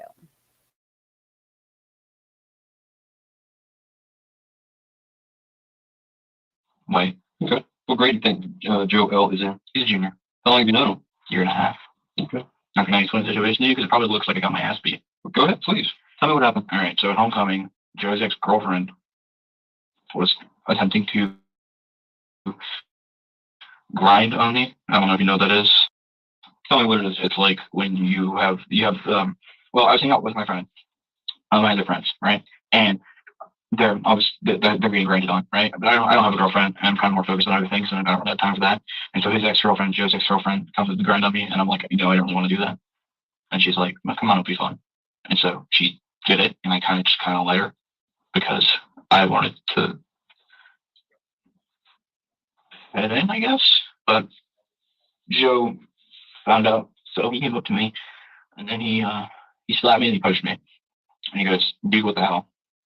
Why would you do that? And we talked to that. And I basically explained to him that I was at fault. I shouldn't have done that.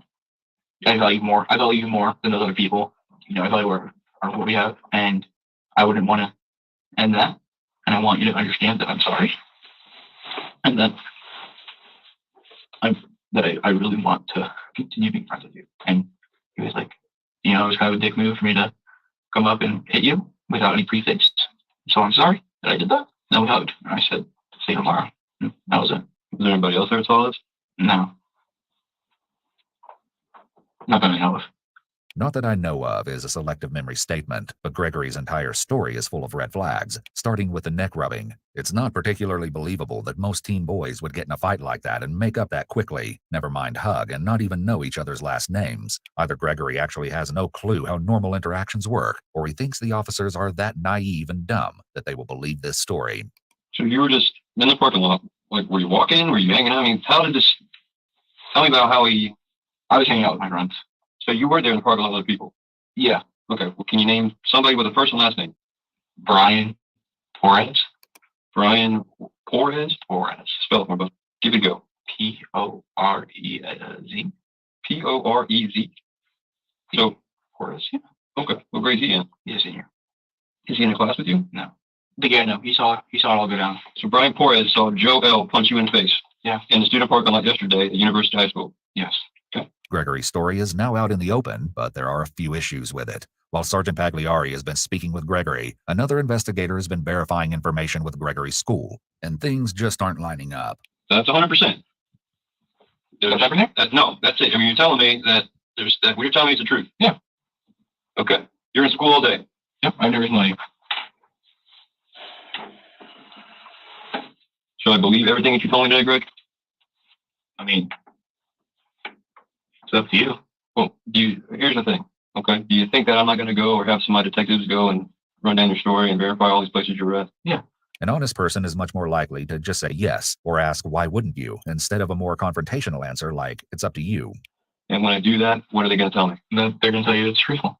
That you were you went to every class today. I was late to 7th period, and I was in the auditorium 6th period. I don't think I mentioned that, but... Okay. So you didn't check yourself out of school today at 1:10? No, why? So the school's wrong. What do you mean? So if the school tells me that Greg checked himself out of school today at 1:10 p.m., that's wrong. Yeah, because I was there all day. Okay. So if Mr. Dye tells me you weren't in school today in his class, he's wrong. No, he's not wrong. But I didn't leave the school. So you lied to me. Well, I didn't leave the school. You guys left the school. I said no. You lied to me.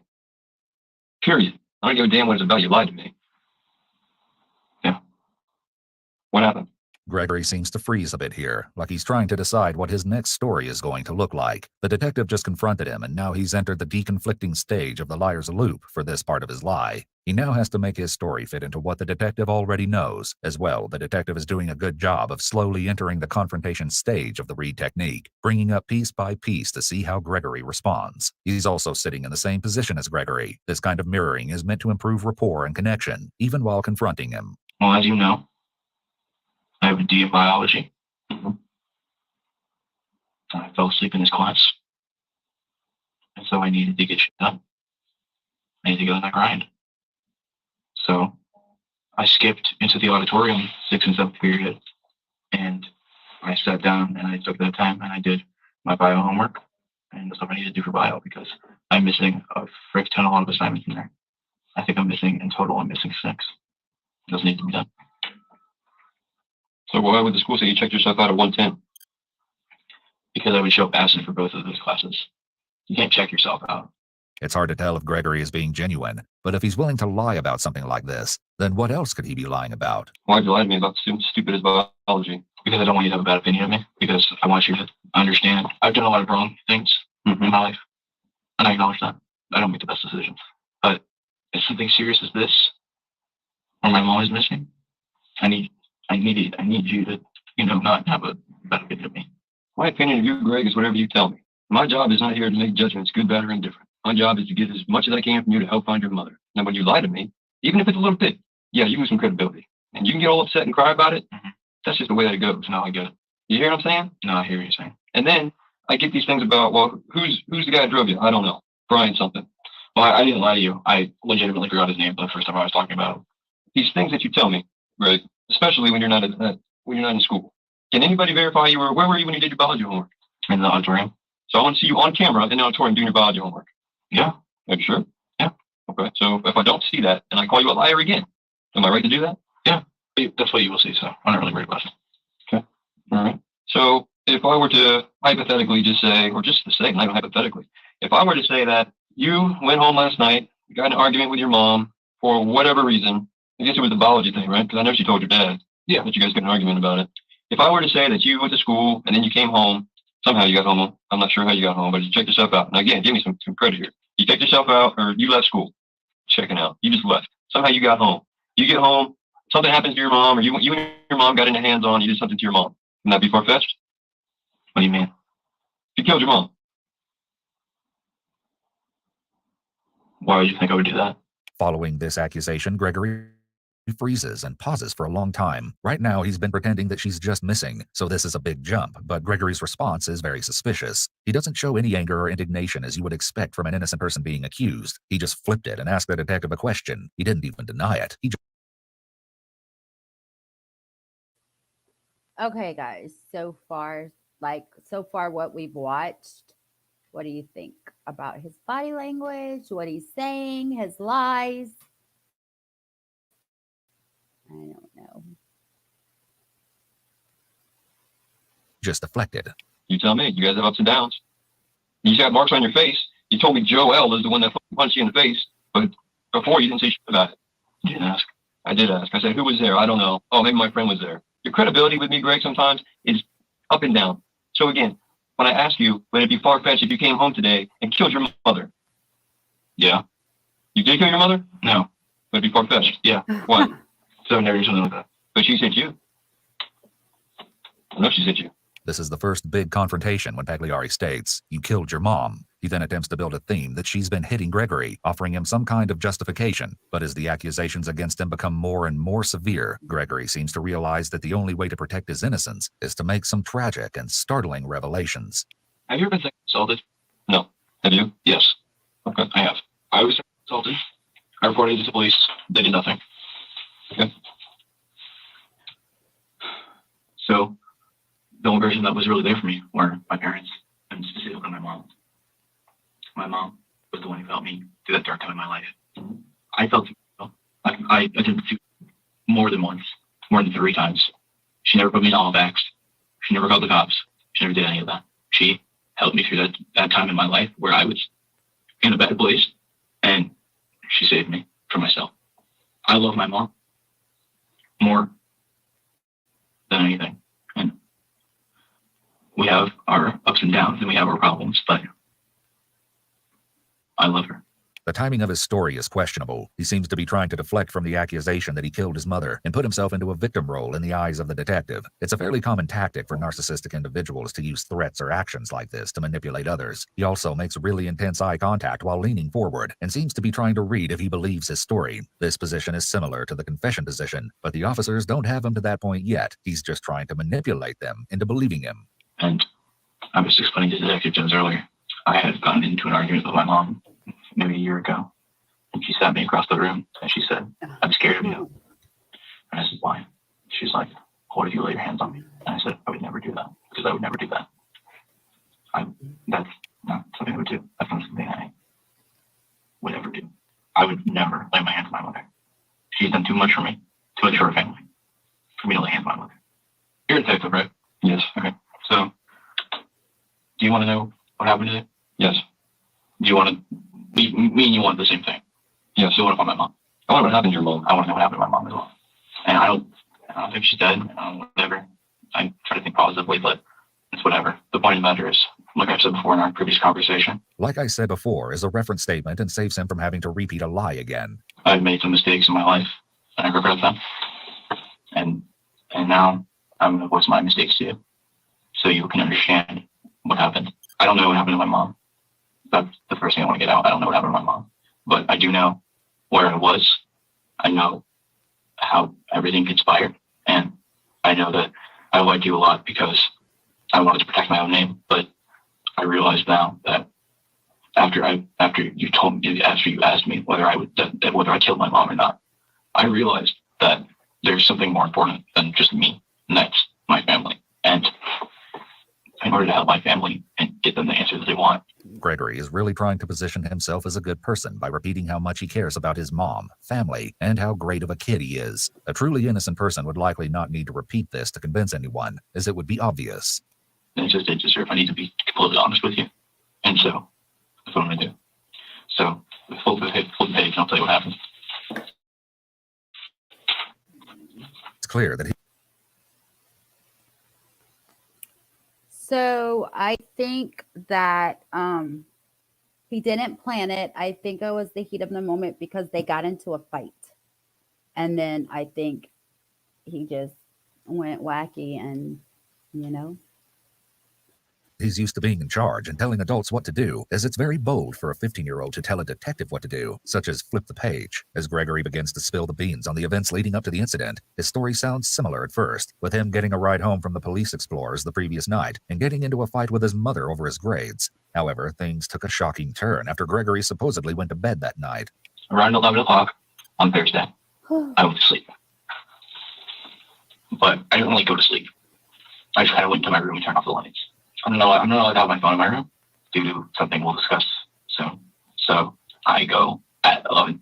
No, 11. I waited until 12:30 until I went to my mom's room and got my phone. As he launches into this story, Gregory includes a ton of unnecessary details to try to appear honest. This type of embellishment is an attempt to bury the story in the details. It's also interesting because it can help manage the anxiety of being dishonest by including all these tidbits of over-honesty in the story. With this many details, it's almost like he's attempting to derail the conversation away from finding his mom by going into so many tangents. I then proceeded to call my friends to come pick me up, and I snuck out my window, and I got picked up by my friends. I then went to... We drove around town for a stop. We did that for about an hour. Just before he launches into this story, he shifts away from everyone, back into the side away from his sponsor. It seems like he doesn't want to be a part of this conversation anymore.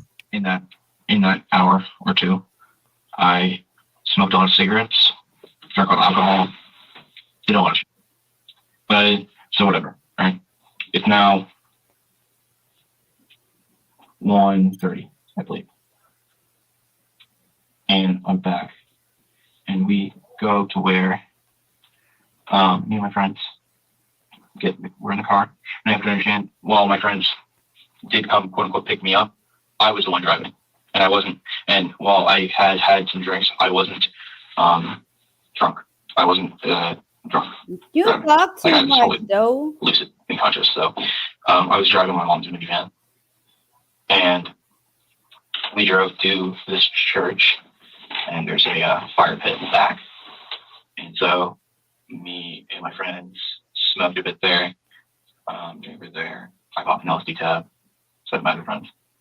Damn, son. Chilled there, and we would go That's back why. and forth between my house to get more money to go to 7-Eleven or other places and get food or drinks or snacks in general. So we traveled a lot between this fire pit and my house, in which case afterwards, and then it was like 5:45. As he tells this story, it not only changes multiple times and is filled with far too many details than necessary, indicating that he has a memory of extremes, but he's rubbing his nose, touching his mouth, fidgeting with a pen, and then puts his guard back up quickly. All of this indicates that Gregory is experiencing a high level of anxiety. Soon he will show his memory of extremes when he goes from sharing too many details to suddenly leaving something out. I drove the van home, hopped in my house. I was wearing black boots and jeans and a gray t-shirt. And I got to my house and I started getting ready for school. Put my bio textbook in my backpack, just getting ready, et cetera, et cetera, et cetera. After this, Gregory's story once again aligns with the one he told earlier. His mom dropped him off at school and he went through his day like normal until the 6th period. At 1:10, after 5th period, I met up with my friends. We walked off campus, stopped to go to the bathroom in the woods. It's not really necessary detail, but that is what happened. And then I got in my friend's car and we drove to my house. We picked up some more money. Then we drove to the fire pit again and we smoked more cigarettes there, talked. This is one of my friends. This is the same kid that was suicidal, and I snuck out of the night for him, but I didn't just sneak out. I stole my mom's car like I did Thursday night, and I had driven over to his house and I had talked to him and stuff. And so this is one of the kids. And so we were just talking about life problems and how to deal with them and just all this shit. Gregory is once again trying to make himself look like a good person and an honest person by telling on himself, and then bolsters this by including the story about helping his friend. And we were shooting the shit at this fireplace and smoking cigarettes and just kind of chilling. And then we basically went back home and they dropped me off. And then from then on. Note that Gregory says he basically. They dropped him off, but wasn't he in his mom's van? What? Am I missing something here? He was in his mom's van, but they dropped him off. Went back home, along with a super extended and then, followed by a long pause before he answers. He's clearly mentally skipping something, but he makes a poor attempt at covering it up as it's pretty obvious, especially as there will be several more pauses throughout his story. It's pretty much the same. I noticed my mom's car was there. The lights were on. I walked into the house. Everything was everywhere. Door busted and all that shit, whatever. I already told you. Went through my house looking for my mom. Wasn't able to be found. Blah, blah, blah. Called the police. Finally, after hours of interrogation, Gregory begins to divulge some of the truth. At face value, this information might not seem relevant to finding Gregory's mother, but Sergeant Pagliari has a suspicion that it just might be more important to the case than anyone realizes. Who were you with last night? What's their names? Brian Porras and Bill Square. How did you get out of the house window? Or your bedroom? Yeah. You're wearing black boots, jeans, black jeans, right? Oh, by the way, I forgot to tell you, I dumped all of this clothing because they smelled like smoke. Okay. So black boots, though, black jeans. Right, they weren't black jeans, but they were just jeans. Blue jeans? Yeah. Okay. Well, they're pink or purple or gray, they're just standard blue. Yeah. Gray t-shirt. Yeah. The detective appears to be trying to mirror Gregory's language, which is a pretty common tactic in rapport building. Mirroring verbal language serves the same purpose as mirroring nonverbal language. It helps with connection and trust. So now it's you and Dylan. Who else? Brian. You picked up Brian and Delton also? Yes. Mom's minivan? It was us three. It was us three. Us, you three. Yeah. You drank? What were you drinking? Alcohol? What type? Like a beer, liquor? Tequila? Tequila. Damn, Who brought the tequila boy. to the party? Dylan. Smoking what? Cigarettes. Just cigarettes? Yes.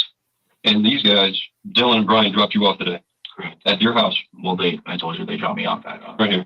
Winn-Dixie? Or no, where the hell are you talking about? Where's that place they said they dropped you? This is High Banks. So they dropped me off here.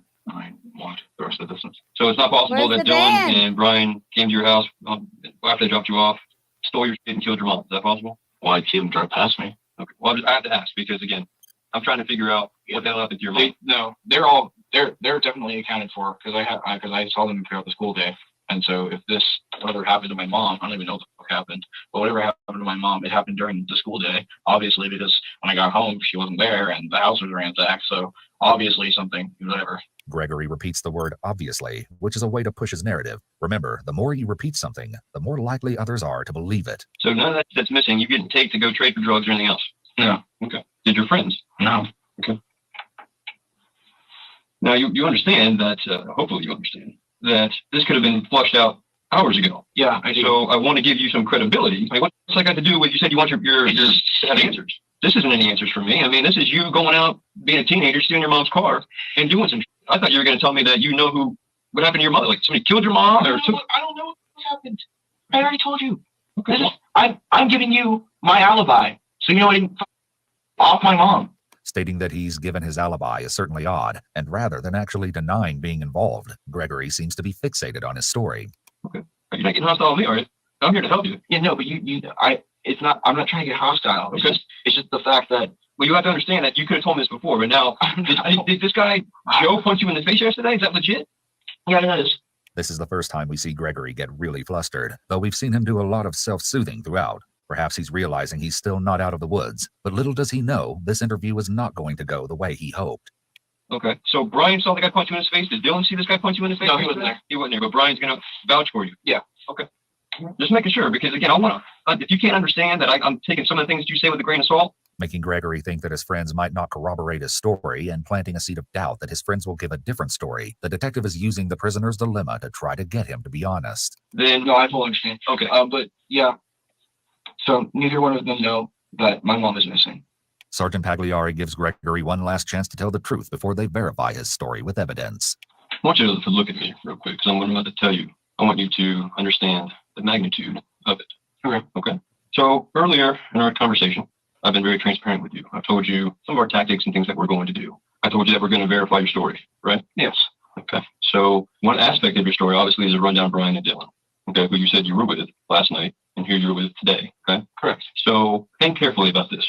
Okay. What do you think Dylan or Brian is going to say? Like about me? Yes. They're probably going to act like they don't know me. Or they'll verify everything I said. Why would they act that they don't know you? They don't want to get involved. Involved in what? Like, involved with my problems. I guess, I don't know. Point of the matter is, yeah, if you go run them down whenever you do that, whenever you want to do it. Like right now we're doing it. Oh, you are? Yeah. They'll verify my story. They're going to do what? They'll verify what I'm saying. Which is that you have nothing to do with the murder of your mother. My mom was murdered? What do you think? I don't know. I didn't think she was murdered. While Gregory continues to sit in the hot seat, two other detectives sit down with his friend Dylan Siglarek. Little do they know, Dylan is about to break their case wide open. Yeah, and what's going on, man? Not much. How you doing, bud? Steve Wheeler. I'm a detective with the Sheriff's Office. Detective Mike Cox. How are you? Pretty all right. How you doing? Mind if we have an overview of your time? Yeah. You already have an idea what you're doing? Anybody contact you about anything? No. Okay. Have you talked to Greg today? I saw him at school. How good of friends are you guys?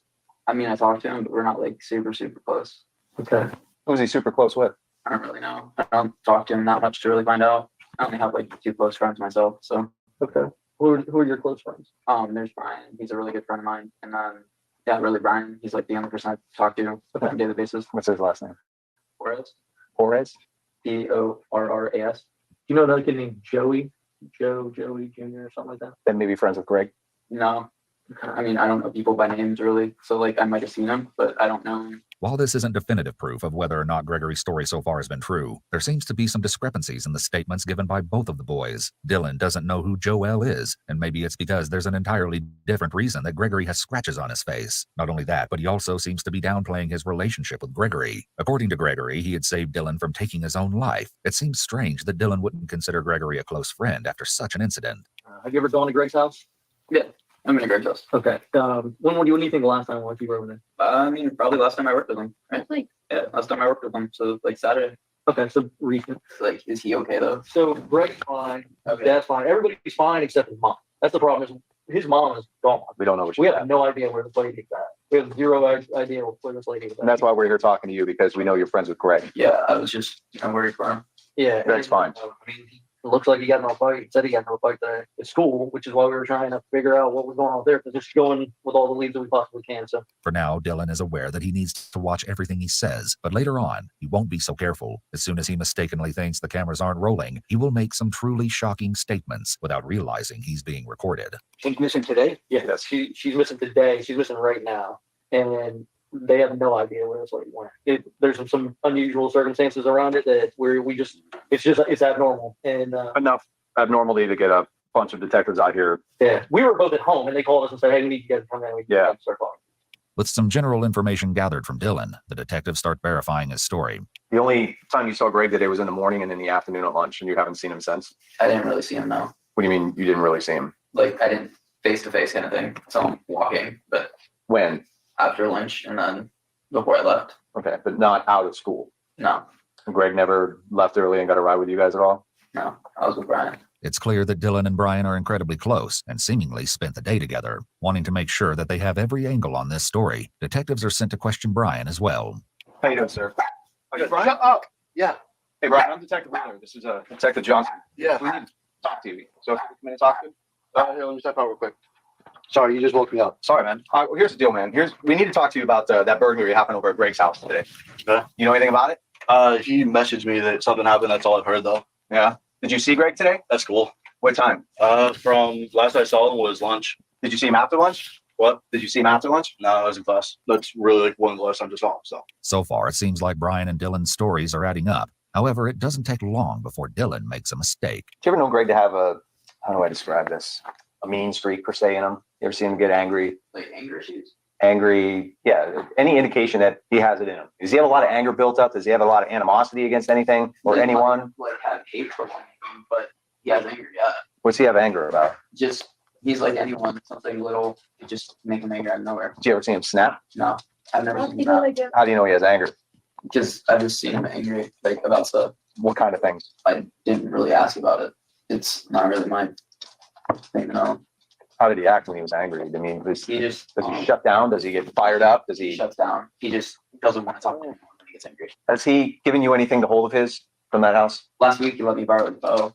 If you want that, What'd you borrow it for? I just thought it was cool. I actually don't even know how to shoot it. So what'd you borrow it for? I thought it was cool. So you thought it'd just be cool to have in your room? Yeah, I collect like stuff like that. Like I have a knife that's also a layer. Just interesting stuff. What would you gonna do with the bow? Look at it? Yeah, pretty much. You were gonna shoot it at all? I don't know. Was there arrows with it? No, it was just the bow. I have no idea how to shoot it. That kind of seems odd though. Most thing I've ever shot is a BB gun, to be honest. This is an immediate red flag for the detectives. Gregory had listed his bow as one of the items that were stolen from his house. If Dylan has possession of the bow, that means either he stole it or Gregory lied to the sergeant. I'm gonna ask you a couple more things. I swear from the information you're about to give me is true and correct to the best of your knowledge. Okay. You and Greg left school together, didn't you? I'm sorry. You didn't walk off campus today? I walked off campus. Did Greg walk with you? I walked with Brian. Okay. You walked with Brian. And where did you walk to? Brian's truck. Okay. Tractor. Did what? Tractor. Just tractor. And you go where? I went here. And what did you do when you got here? I grabbed my clothes. Okay. Me and Brian drove around, and I went to work. Although Dylan is claiming that he's telling the truth, his story is quickly starting to contradict Brian's. So I picked up Greg this morning, right? After I picked up Dylan. And then the morning times I really don't talk to them. I just pick them up and bring them to school because I'm tired. I'm not a morning person at all. And then I went to school, went through my classes like usual. Lunchtime, I saw him. Okay. And then after lunch, that's really like one of the last times I saw him. So What time did you leave school? sometimes he goes to his 7th, sometimes he doesn't. What time did you leave school? What time did I leave? Brian repeats the question here to give himself some time to think about his answer. He will repeat part of the question again in a moment, making you wonder why he needs to think about this answer when it should be easy to remember. I left after 5th period. Who'd you take with you? With me, it was me and Dylan. And Greg, but I took where him did you home. go? I took him back To his house. As the detectives continue to dig for the truth, Dylan eventually cracks. We walked off campus. We went to his house. He gave me his stuff to hold. What stuff? I can show you. Okay, tell us what it is. He gave me his gaming laptop, his gaming PC, He gave me his bow that I borrowed Today? Hold that. He gave you his personal computer too, and the bow. And the bow. Why did he give you? So it's a laptop, a gaming laptop, a PC, and a bow. It's a gaming PC. Okay, gaming PC, a bow, and what else? Don't know what else, honestly. And then what? Why did he give them to you to hold? Did he tell you? He said he was in trouble. Oh, email it to me, Ziggy. Oh, Dylan Denzel on him. Woohoo! Now it's getting good, I guess. So he gave me it, and I drove off. I came here. I put it in my closet, and I went to work. After he gave me the stuff, I went to work. I didn't do anything else. I have a job to do. Look, why did he say he was giving me that stuff? What kind of trouble is he in? I don't know what kind of trouble is he in, but got there, and the house looked really torn up. So he told me to take the stuff. I mean, I get what it was looking like. So you got to the house with Greg and Brian. Just the driver. Did Brian get out? Did you all go inside the house? We got to the door. He ran in. I looked inside. I could see it all messed up. He ran out, gave me that, gave me the bow. He threw a couple other things that we ended up just throwing out. And then I came back here. What did you throw out? We threw out like a computer and a printer and like small stuff like that. Threw it out where? We just found a random dumpster and threw it in there. Where's this random No, dumpster? stuff that got evidence. With this confession from Dylan, all of the supposedly stolen items mentioned by Gregory are now accounted for. As detectives try to find out what kind of trouble Gregory might have been in, Dylan makes a shocking and disturbing confession. I'm sorry for lying. I know, but now's the time to get it all out, all of it. So tell us what happened. I mean, he's done this much. He's given you personal items for you to hide or to hold. That's not suspicious to you, and it's not suspicious to you that you guys hold on. Dylan knows. He knows. Yeah. Sorry, yeah. Tell us. Yep. Tell us what happened. It's okay, man. It's not on you. Pretty much what happened. Me and Brian were driving to school this morning, and he called me and Brian. Said, hey, something big happened. He wouldn't say it on the phone, so me and him had to go get him. Then he gets in the car, and he says, I did it. I really did it. I killed my mother. So we drove to school. We did the entire day. We left early, and we get back to the house. He says, take this. Greg did say something happened to his mother. It was kind of fuzzy because he seemed like he was kind of shooken up. So he said something happened, and like I said, he was really shooken. So he told me something about how his house was messed up. So we went over there, and he asked if I could take some of his stuff, right? He said he needed to get rid of some of the stuff in his house. So we go in there, and we grab some of the stuff out of his house. So you did go in the house?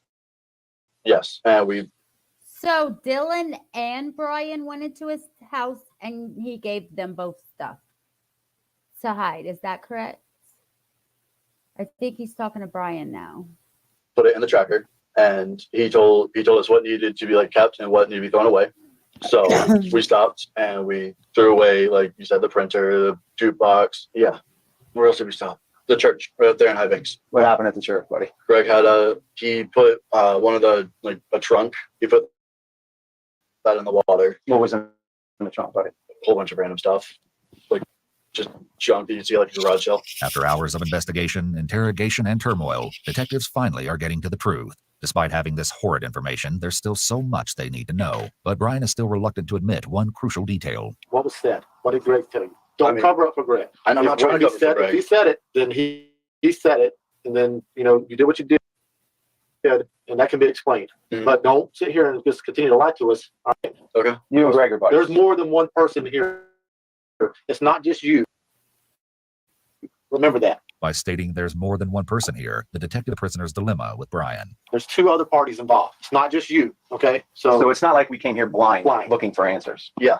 I can tell that by how much you guys already know and all that. So just tell us what he said. He said that he's telling me like an argument. They're not really argument, but he told me that like it's hard to say. It's just honestly just say it. We've probably already heard it. He said that he killed his mother, and I didn't really believe it. So Oh, shit. With both boys having claimed that Gregory killed his mother, the detectives are inclined to believe that they're telling the truth. Although Brian is claiming that he didn't believe Gregory's claims, it's hard to imagine that he wouldn't get suspicious after helping stage the crime scene. No matter what Brian or Dylan want to believe, they helped their friend cover up the brutal and shocking murder of his own mother. As the detectives prepare to inform Sergeant Pagliari about what they've learned, one of them notices that Dylan isn't doing too well.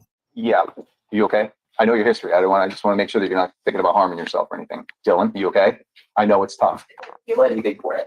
You don't feel anything for what? What do you mean you don't feel anything for it? There's like a part of me that knows I should feel bad, but I can't feel anything for it. I don't know what to do. listen, just do what you're doing, sitting here talking to me, okay?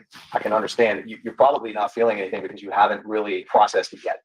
You haven't processed what happened. While one detective comforts Dylan, the other is quick to get Sergeant Pagliari on the phone and let him know what they've discovered. Armed with this new information, Pagliari sits down for one final confrontation with Gregory. But even with everything they know, none of them could have been prepared for what exactly Gregory would say. Do you think, and I'm going to ask you this, I've asked this before, okay, because in your hearts of hearts, looking at me face to face, are you a man of integrity? Do you know what that is? I do know what it is. Okay. Are you a person of integrity? I don't think I have the best character. I think I have character flaws, but I'm the up and up. Usually, I try to be as honest as possible. And when I'm not, it's because I'm being selfish. And I can admit that. Okay. I tend to be selfish, and that's the problem I have. You are selfish now, and are you getting a little bit hot because your pants is on fire, baby? But okay, yeah. Here's what I'm going to do. This. I want you to look at my eyes. Okay, I'm going to look like this. And I'm going to ask you: did you kill your mother? Take things from your house, distribute them amongst your friends, come in here today and lie to my face and say that you didn't do that? No. No what? I didn't do that. You didn't kill your mother? No. Okay. Notice Gregory's complete stillness. He's working as hard as possible to lie. He's making constant, intense eye contact and then has no reaction to the accusation. An innocent person would be furious or completely shocked at being accused, angry their friends turned on them. It would show, but from Gregory we see almost nothing. All right. So, sit back down. I don't believe you. Why? Well, the good news about it is that all those things that were missing from your house, we found them. Where? You tell me. I give you a clue. One of your buddies. Are you saying my friends robbed my house? Is that what you took out of this? Is that I'm saying that your friends robbed your house? The same friends who, by the way, were at school all day and who dropped you off. Here, I'll refer to your little map here, bud. Remember this. They dropped you right here on High Banks and whatever the hell this road is. And I asked you earlier, is it possible that your two friends could have went to your mom's house and killed your mom and taken those things? And you said that's impossible because they would have been driven past you and then you would have saw them. The time is up, Greg. The time is up. We found the stuff. Okay. Okay. Your buddies turned us onto it. Now you need to tell me what happened because they've already told me what happened. They told my pals what happened. So you need to come to Jesus. You're a religious man. You prayed with your mom. You need to tell me what happened. So what did they tell you? I'm not telling you what they told me because I don't have to tell you what they told me. You tell me what happened. I already told you what happened. Tell me you didn't kill your mother. I didn't. Who killed your mother? I have zero clue. Who took this to your house? Well, you just told me. Apparently it's my friends. And when did you think they did that? I have zero clue. Do you honestly believe the things that are coming out of your mouth? Yeah. So when your buddy says that you told him you killed your mother, he's lying. After being backed into a corner, Gregory remains silent for quite a while before something snaps inside him and divulges one of the most chilling confessions we've ever heard. Oh, good, whatever. All right, I'll tell you what happened. All right, so I got home. I got in an argument with my mom. She slapped me across the face. She began to hit me. She started beating me. I didn't like it, so I strangled her to death. I put her in a wheelbarrow. I put her in my car. I took the car. I had a mental breakdown where I was committed suicide 3 times. As he talks, Gregory adds in, I almost had a mental breakdown and thought about taking his own life, even as he's in the middle of admitting to killing his mom. He still wants to appear to be the victim. This is very classic narcissistic thinking and behavior. I drove around Daytona. I dropped the wheelbarrow in some random ass location, and I drove back to the church. I began to dig a hole. I dig a hole right under the fire pit. I dug a pretty deep hole, pretty deep. You know, deep enough to put a body in. All right. All this time, my mom's decomposing body. I dragged it from my car to the fire pit. In which case, I tried to cut the wedding ring off her finger because I wanted to pawn it, but I couldn't because I didn't have a knife strong enough to cut bones. Oh well, whatever. Anyways, so I dug that hole, threw her body in there, filled it back in, made it look all nice and natural. Dumped my clothes, and then I went home and I caught a ride to school with my friends. And yeah. What about the part that you staged a crime scene? Oh yeah, I forgot about that part. Oh, so in the middle of the night, I realized that, hey, my mom just up and disappears. That's not going to make any sense. So I decided to make it look like a box robbery. So I just went to my house and I just threw shit everywhere, which looked pretty convincing. Yeah. And yeah, again, not what I want to hear. Why did you drag your 2 buddies into this and give them the stolen shit? Because I needed to get rid of it. Gregory's complete lack of remorse is disturbing, to say the least. And it only gets more horrifying as he doubles down. I think you have to realize that with my mom beating up and hitting on me, it wasn't like me being like, oh, I've waited ages for this, and then I kill her. No, this was extremely out of impulse, out of me getting beaten the shit out of me. So I just was like, done with it. So I grabbed her neck and I strangled her. So it was out of complete impulse, which doesn't make it any better. But the point of the matter is, I was shaken up, obviously. So your mother talked to your father on the phone. When did you strangle your mother? I don't know. 12, 12:30. Where was she at when you did it? What? Where was she? In the room? Which room? Her room? Sleeping? No, she woke up. She woke up after you had your hands around her throat? No, she woke up when I entered her room. And what happened then? She said, what are you doing? What did you say? And I said, listen, you gotta understand that I was not. The stuff that was on my face right now was a lot worse, and I wasn't feeling good. And I said, why'd you have to hit me? I said, you said that you wouldn't do that again, but you did it anyways. Why did you have to do that? And she's like, well, whatever, blah, blah. You stop. Yeah. Whatever, blah, blah, blah, bullshit. We covered that. Yeah. I don't want to hear what she said. She was like, well, you were being a dick. And is that really important? Let it out. Yeah. Oh, yeah, it's important. I want you to tell me. No. Does that really warrant? Not important. Does that really warrant?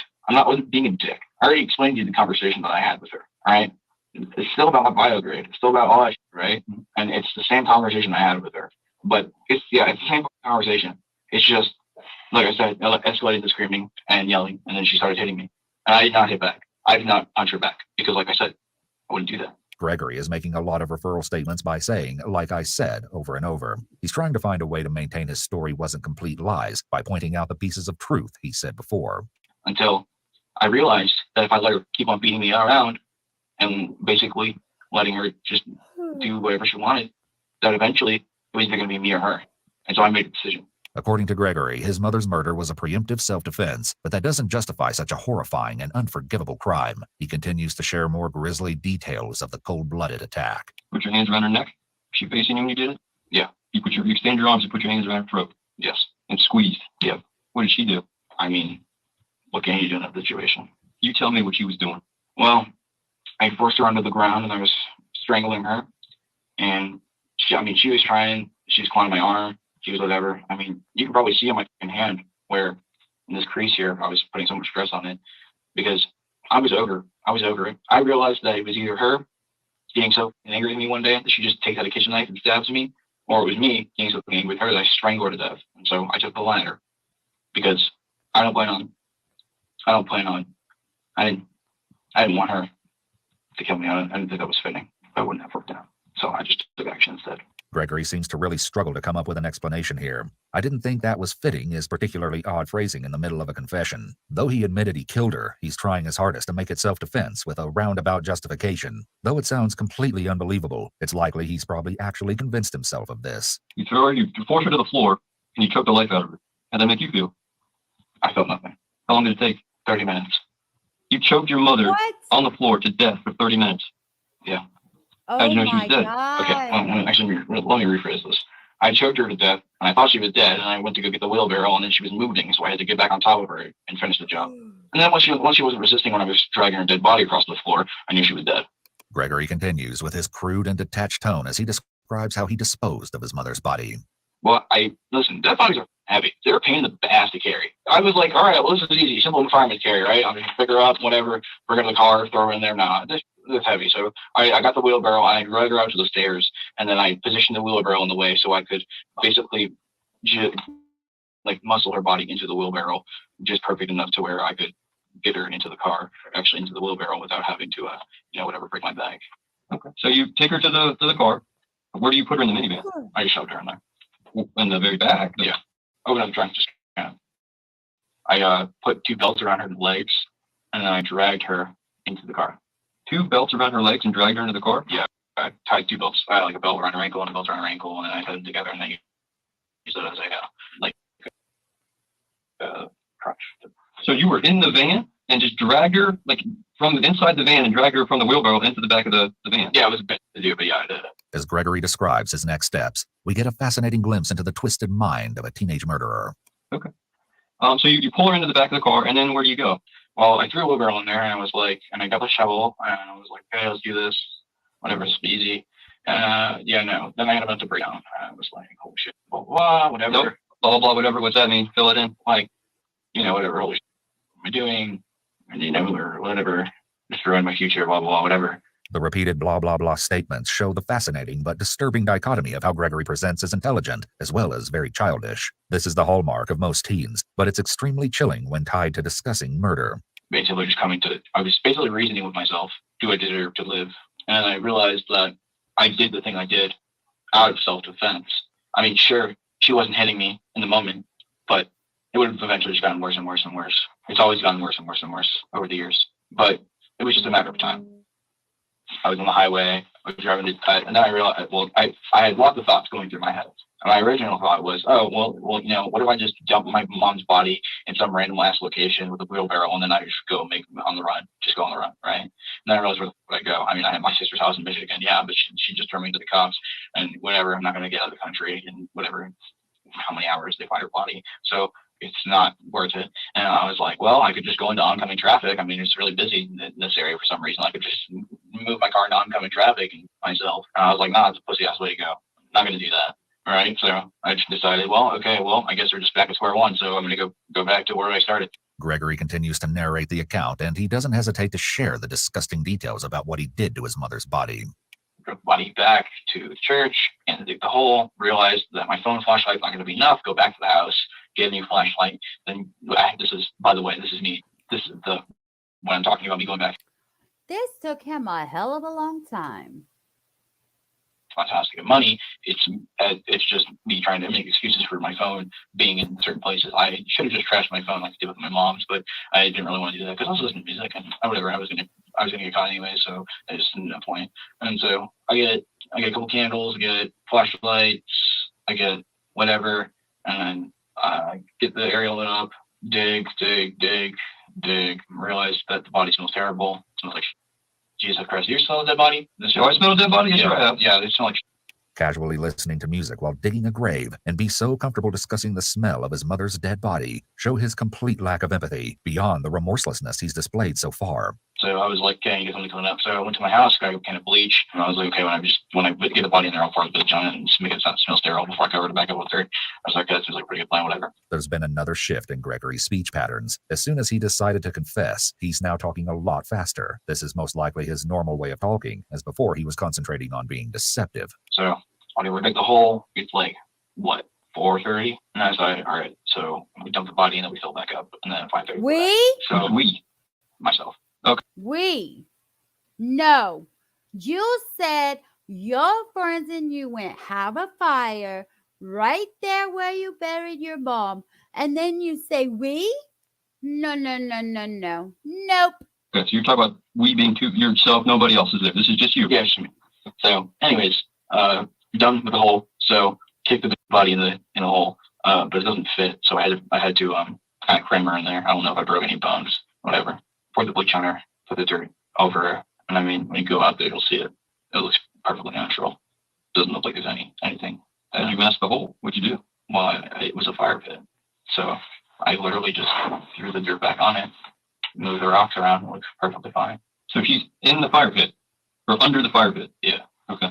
And yet another shocking twist. Gail's body wasn't the only thing Gregory hid in the woods that night. What else is in the woods? What else is in there? The broom I used to sweep the drag marks away. Okay. Because when you're dragging a dead body, like I said, I trashed the wheelbarrow on Holly Hills, which was a dumbass move because I still needed to get the body out from the trunk of my car and bring it down to this area, right? But I realized whatever, blah, blah, blah, dumb. So if I hadn't wasted maybe an hour and a half, I probably would have gotten away with it. But I did waste that hour and a half because I needed to come to terms with what I did. Anyways, I dragged her body with the two belts I had tied to her ankle. I dragged it all the way to the fire pit. And, like when you're dragging the body on leaves and palm fronds and whatnot, that collects quite a lot of shit, to be frank.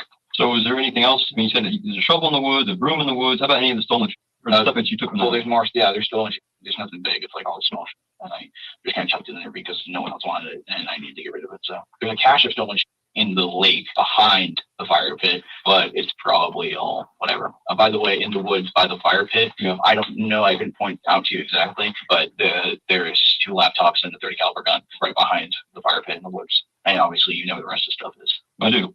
Go back to before you left your house with your mother's body in the van, you started staging the crime scene. Is that right? You said you took some of the stolen shit out? Yeah. Well, not stolen. You took what'd you take out of the house first, and then while your mother's body was in the van? Well, I just kind of figured, I need to get everything out. I was like, well, not everything, but I was like, how can I make this look legit? I was like, I can't just make my mom disappear and then head to school and be like, oh, everything's okay. And I'm like, that's not gonna work. So I need to make it look like something happened, like a botched robbery or something. And you gotta admit, I don't know if you saw the house. Do you see the house? I haven't gone inside yet, though. I see your work. It looks quite nice. Okay. It looks quite legit. It's weird. Why is there all this crap up here spilled? There's a broken glass here. Eyes on this broken dude. Oh, yeah, it looks so legit. That's why Gregory immediately ended up in the interrogation room confessing right now. Basically, I just of everything, and I grabbed everything of value, and I kind of just threw it in the van, and yeah. As Sergeant Pagliari works to understand the rest of this disturbing story, Gregory takes every opportunity to flaunt his horrendous ego. Now, some of the stuff you gave to your friends. When did you give some of your stuff to your friends? After school. After school. Yeah, I needed. There wasn't any time. I was planning what I was going to plan to do. Was I was going to drive up to the Sunrail and leave my mom's car there and dump the bike somewhere and make it look like that she went to Orlando and then she just got whatever. And I think actually, if I hadn't made the box robbery and I just kind of drove the car up there and lost the bike and gotten picked up by my friends, and we kind of like just kept hush about it. And I killed my mom and put her under the fire pit. You guys probably would have never caught me because you probably think that she got mugged in Orlando and died. And that probably would have made a lot more sense. But I didn't think it through because I was impulse thinking and I was doing everything on a whim. So if I had more time to think it through, I probably would have done other things. But that's whatever. Okay. So you went to school though? Oh yeah. How did you get to school? Brian Bill picked me up in front of my house. I was wearing jeans covered in dirt, as well as boots covered in dirt. You'll find those in the woods with the broom and the shovel. But I was wearing no shirt. I just grabbed a random shirt and some soap and a washcloth. And then when I got to school, I wiped all the dirt off me, the excess blood that was on my face from my mom hitting me, and I cleaned myself up. And then I went to school, and I think nothing happened. So then you go to school like nothing's up, right? Let's just go to class for a little while, right? Yeah. Well, that's my last day as a free man. Might as well enjoy it. Okay. Say goodbye to your friends. More or less, it's you. It's whatever. That's well, your two best buds are the ones you really care about, right? Well, they screwed me over in the end, so it's whatever. Well, one person keeps a secret, Greg. Yeah. You, when did they find out that you killed your mom? When they picked me up, because I was covered in blood, which was my blood, but I was covered in blood and dirt, and I wasn't wearing a shirt, and I had soap, and they're like, "What the happened?" And I was like, "Well, Brian, I called you last night." He's like, "Yeah, I know," and I told Dylan. Okay. So then, what was their reaction? Apathy. Tell me. Describe. Elaborate. They didn't care. They didn't care. They thought you were full of shit. I mean, well, yeah, they thought I was full of shit. They only took me back to where I did it, which was after school. Yeah. And then after school, you took them to the church. Yeah. And then you just started divvying out shit. Yeah, I said, take what you want. Knowing that your mother was dead, and you told them to take what you want, and they were good with that? Yeah, they're good. Who took what? I don't know. Okay. There's now no denying that Dylan and Brian helped Gregory cover up his mother's murder, and the two are detained while Sergeant Pagliari wraps up Gregory's interrogation. Well, how about the part, I got to say, I was impressed with the kicking of the door. Did you do all that yourself? Oh, no, I had those to do it. Okay, so again, more things that these guys did. Yeah. Right? So tell me about that. Well, I was like, hey, I need help staging the crime scene. And they were like, okay, we'll help you. So both of them together kicked in the door. Yeah, it was very impressive. Okay. Do you guys have on video or anything? Did you like this? No, I wish I had it on video. That'd be great. But no. But I'm sure if you dust for footprints on the door, you'll find their shoes. Okay. You'll find it all over He is so proud of this. Oh, Dylan and Brian, you fucked up, people. the house as well. But then we went to my mom's room. We got the gloves, gave them gloves because they didn't want to get their fingerprints on anything, even though they already get the door open and whatnot. But and even though they're already like basically helping me do this, whatever. As the interrogation comes to a close, Gregory once again displays his astonishing apathy towards his mother's death. So, am I going to go to prison or what? What's up? Well, what's going to happen is I have to obviously let someone from the state attorney's office know about today's events, and then we'll go from there. So I don't have, there's no end game as far as what's going to end up happening to you.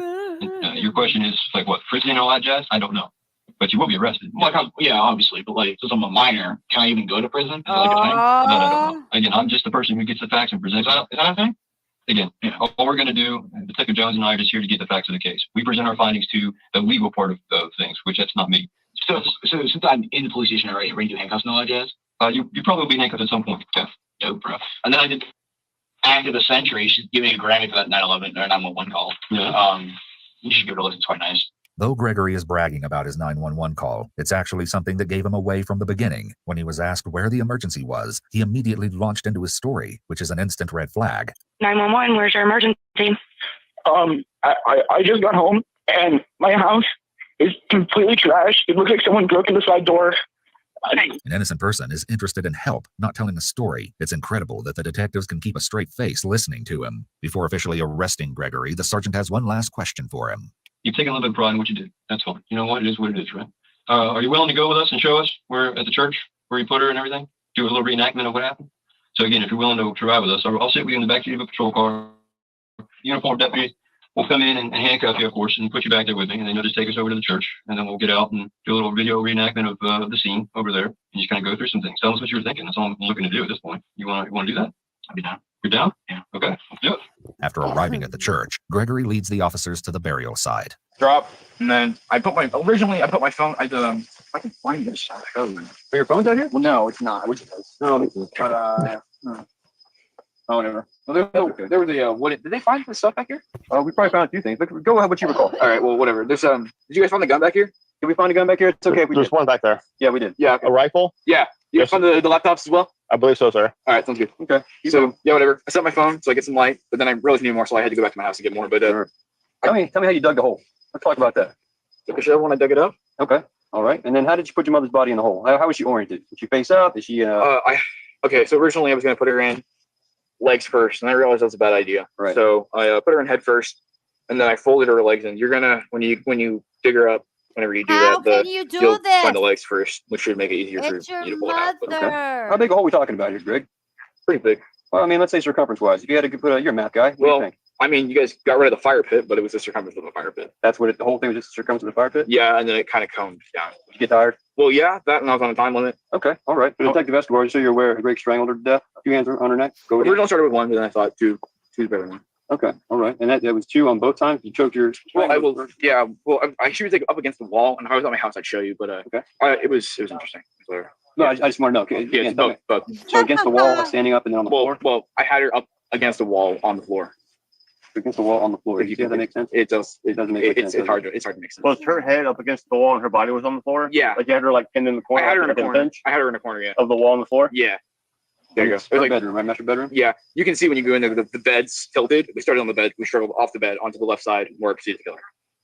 While Gregory leads the officers through the woods, Brian and Dylan sit together in the back of a nearby patrol car. As the boys talk about their current situation, seeming not to realize they're being recorded, Yes! it becomes very clear that they don't understand the consequences they'll soon be facing. I told the entire thing because they knew it already. Dude, I haven't been in cuffs all night, and then just like shows up and she puts me in cuffs. But you were in cuffs? Dude, they showed up and I was okay. And then they're like, okay, wait, just for you in cuffs. They transported me without cuffs. I'm like, wait, so like Dylan said his house was like, no, they're with our other detectives. And was like, shit, he's fired at the police station.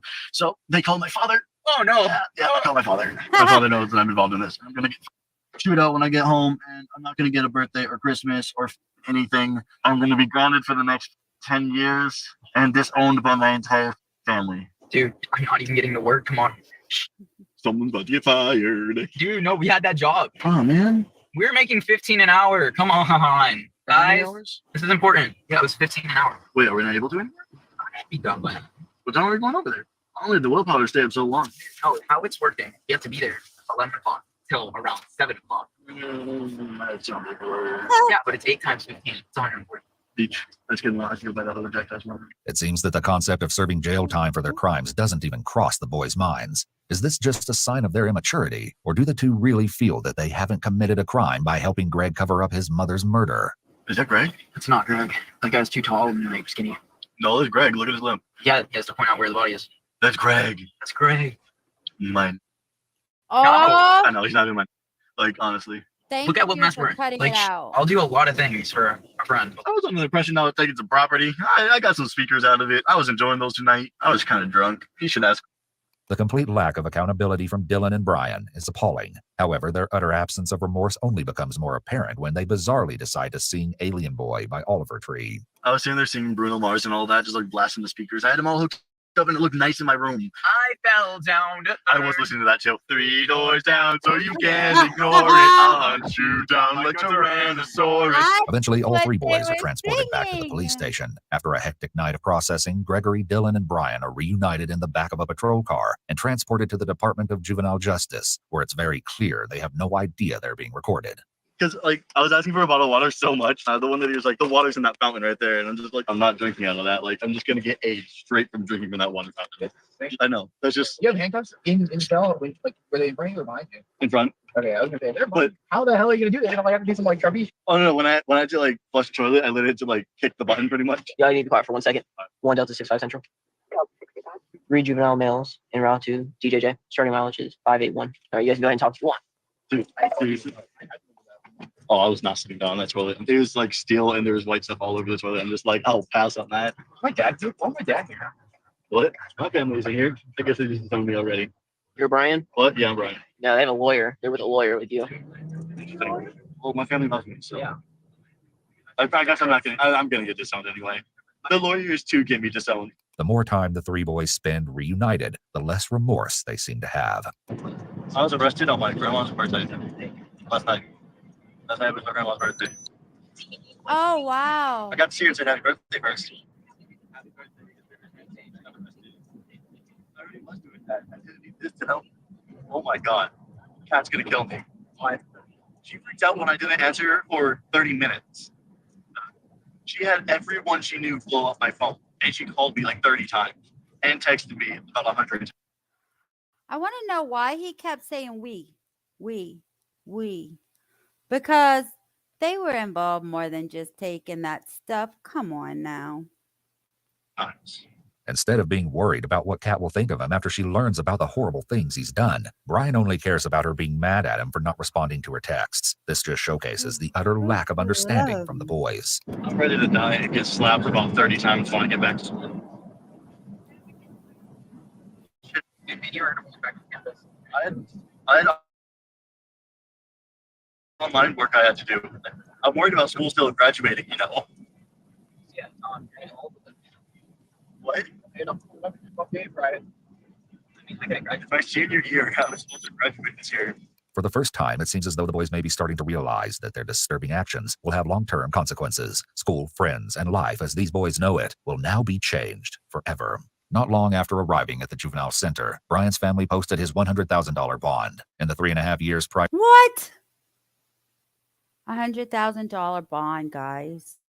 to their court date, Brian finished high school, started college, and was employed. On the other hand, Dylan wasn't offered a bond for 309 days, as the court was concerned that his history of mental health issues may lead him to hurt himself. When he finally was given a bond, it was $200,000, meaning there was essentially no way for him to post his bail. For his part in the crime, Dylan was sentenced to 828 days in jail, followed by 10 years of probation. Despite both boys having been charged with accessory after the fact to second-degree murder, Brian was given a different sentence. At his hearing, Gail's sister spoke on the pain their family had suffered as a result of the actions taken by Gregory, Dylan, and Brian. In response, Brian said that he was So he got like 2.5, 3 years and 10 years on probation for, oh, wait, that was Brian? Hold sorry on. the tragic killing had happened, but that he was simply naive at the time and didn't take Gregory's murderous claims seriously. Even at his sentencing, it seemed that Brian was wholly unwilling to take full accountability for his actions. In the end, he was sentenced to 14 years of probation, with the first 364 days of that term being served in the Volusia County Jail. According to Volusia County Sheriff Mike Chitwood, Gregory Ramos is one of the top 3 sociopaths he's ever come in contact with, and it's easy to see why. For the brutal slaying of his mother, Gregory was charged as an adult and was sentenced to 45 years in prison. While his sentence can There we go. be reviewed again in 25 years, Gregory will serve a lifetime probation, no matter what. Dang, y'all. So I have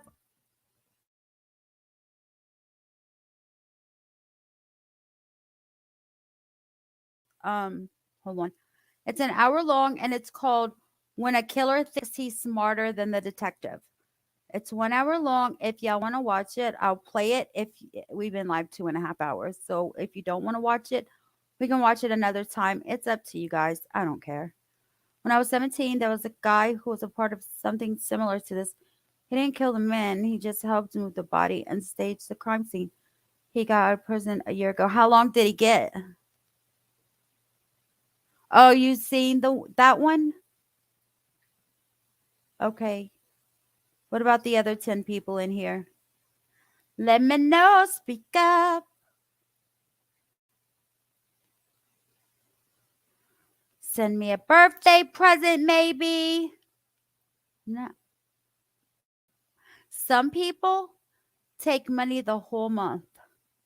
I'm just asking for a week in advance. That's all. Is it so hard? No, it's not. I'll watch whatever.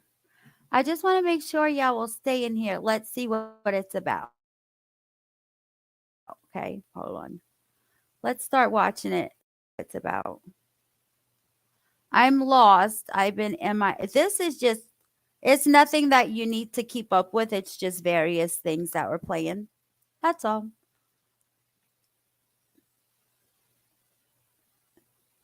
All right.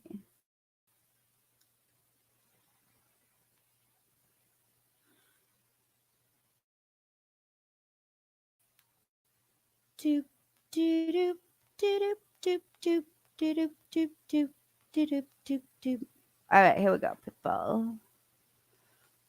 It's just various body cam footage of different people being stupid.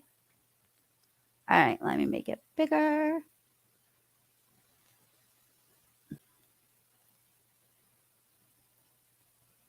Oh, it's muted.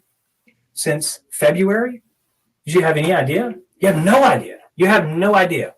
I know that because I'm really, really good at my job. Yeah. So do you think somebody comes into your house, takes your dad's gun, goes out to this cemetery and shoots and kills this dude and then brings that gun back to your house and puts it back in your house? Ain't no telling, man. Who would do that? Meet 23-year-old Jerry Lane Henshaw Jr., a resident of Jacksonville, Florida. Jacksonville is infamous for its increasing crime rates. On February 5th, 2019, in the early hours of the morning, a shooting was reported from the Old Middleburg Road area. Police found the body of 17-year-old Marquise Smith, also known as Little Red, with multiple wounds from gunshots. Can y'all hear that? Little Red? You heard that name? That's what he says on IQ. Yeah, that's him. That's this guy, Little Red. Marquise Smith? I don't know his real name. Okay. Okay, this dude here has never shot at you. No, sir. And he never pulled a gun on you? No. And tried to kill you? No. You absolutely do, because you're actually a really smart guy. Yeah, of course. So you do understand. But you're trying to make me say something about a day that I'm not even thinking about. Do you think your dad killed this guy? No. Okay.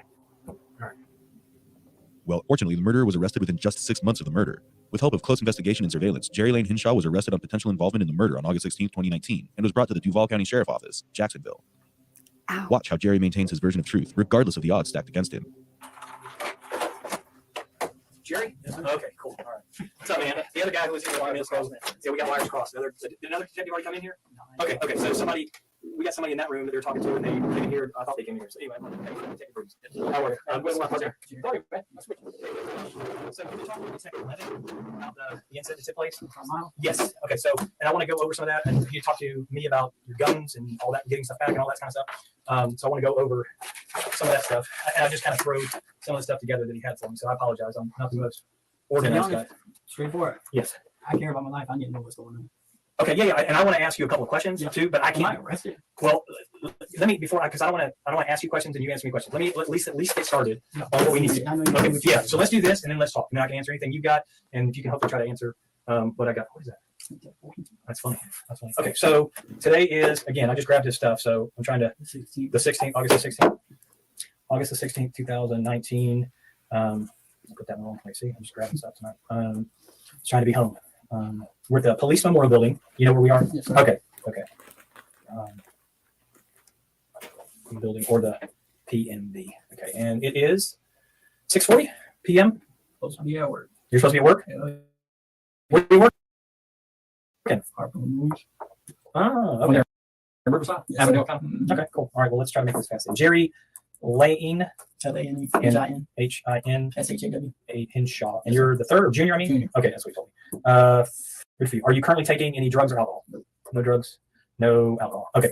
All right. So we'll go over your like read them. Would you just do me a favor? I know you said you can read and write. Will you read that first line to me out loud? You do not have to make statements or say. No, I'm sorry. This one. Oh, with the arrow. Sorry. you had to follow them right. During the interrogation, Jerry experiences a persistent sense of uncertainty right from the outset, as he is not aware of the specific reason for his arrest. As detectives assigned to his case enter the room and introduce themselves, one of them exhibits a deliberate pattern of behavior that portrays them as unorganized and somewhat clumsy. This nonverbal cue is strategically employed, designed to play a significant role in the interrogation process. It aims to make Jerry feel a false sense of power, which they will use against him later in the interrogation. It's crucial to note that the detectives are already aware of Jerry's guilt through existing evidence. Their goal is to elicit a confession and further incriminating information by employing psychological strategies to break his defenses. Watch how the interrogation unfolds and the tactics used by the efficient interrogators in breaking his defenses. You decide that you understand that. That's all it's saying. You got all kinds of things. Where do you get your stuff done? Born Artful, right there on cassette. And what is that? Like, see no evil, hear no evil, speak no evil. Okay. All right. I'll sign that you went over those rights. So there was a shooting happened at your house, right? Okay, and your house was shot. And I don't know a lot about it because I'm not trying to get into all that. But during the course of that investigation, the Detective Levitt said they searched. They got, I think they got maybe some projectiles or something out of the wall. And was it shot into the house? Yeah, one went through my window and hit the refrigerator. And somebody got hit. Two girls got hit. But they're obviously living. Thankfully, critical. They're incredible. Critical, Oh, I crap. think, but it's stable or something like that. Okay, and is she relationship to you? Not really. I just knew her from a buddy of mine that was staying with me at the time. Okay, okay. What was her name? In terms of I think Alexis or something. Alexis? Like that. I'm not too Okay, sure now. not girlfriend. 100% no. Okay. Well, I wasn't trying to offend you. I was just asking. Now. I go crazy. That was my lady. Oh yeah. What? Because of the She got shot in the head. I had to wrap the band-aid over her head. Yeah, he Got said her you were wrapped. trying to help her, and that happened like when you guys were standing outside. I had a baby in my arms. Who's your baby? No, my Okay. buddy that was staying with me. Okay. His 1-year-old. Holy crap! And the baby wasn't hit. Okay, that's good. You know, let's be thankful for that. And the other girl that was out there, you said 2 people, 2 girls. Yeah, it was 2 girls. And they're both in critical conditions. Not just one. Okay. Well, that's good. Has anything ever like that ever happened? Have you ever been shot before or shot at No, before I came home one time and found my roommate dead though. in that house? Yeah. There's like some curse on that house. I guess so. How long ago did that happen? Probably about 3 years ago, I want to say. What happened? Or do you know? I came home and found my buddy shot in the face. Oh, he was shot. Oh, I was thinking he was an overdose or something. He was shot in the face. In that house. So there was a homicide that happened in the house. Holy cow! What was his name? Julian George.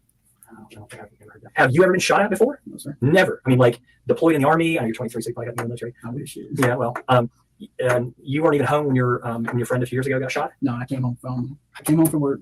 He was there, and then I went to Best Bet in Orange Park. Okay, Man, Best you Buy. killed your Oh, yeah, roommate. I'm sorry. Shut And up. I came home, the door was open, and he was laying right there. So was like a robbery or something like that? My whole house was ransacked.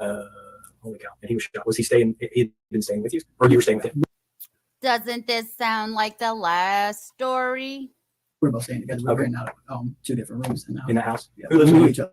Who lives with you now? There. My dad. Okay, your dad. Junior. So that's Jerry Henshaw, He's senior. Okay. Okay.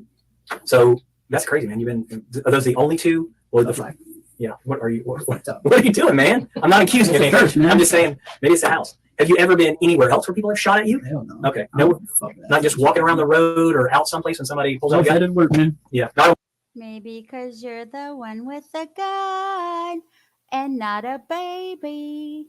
Maybe the gun was your baby. I wouldn't say. I just mean in general. No, I'm just saying, you know what I mean? I Yeah. like work, come home, stay to myself. Okay, gotcha. So they processed the scene. I think he said they got several shell casings, and I don't know what they are because I don't know exactly. I'm just kind of filling in some. And they got some projectiles. Do you know? Did it go through the house?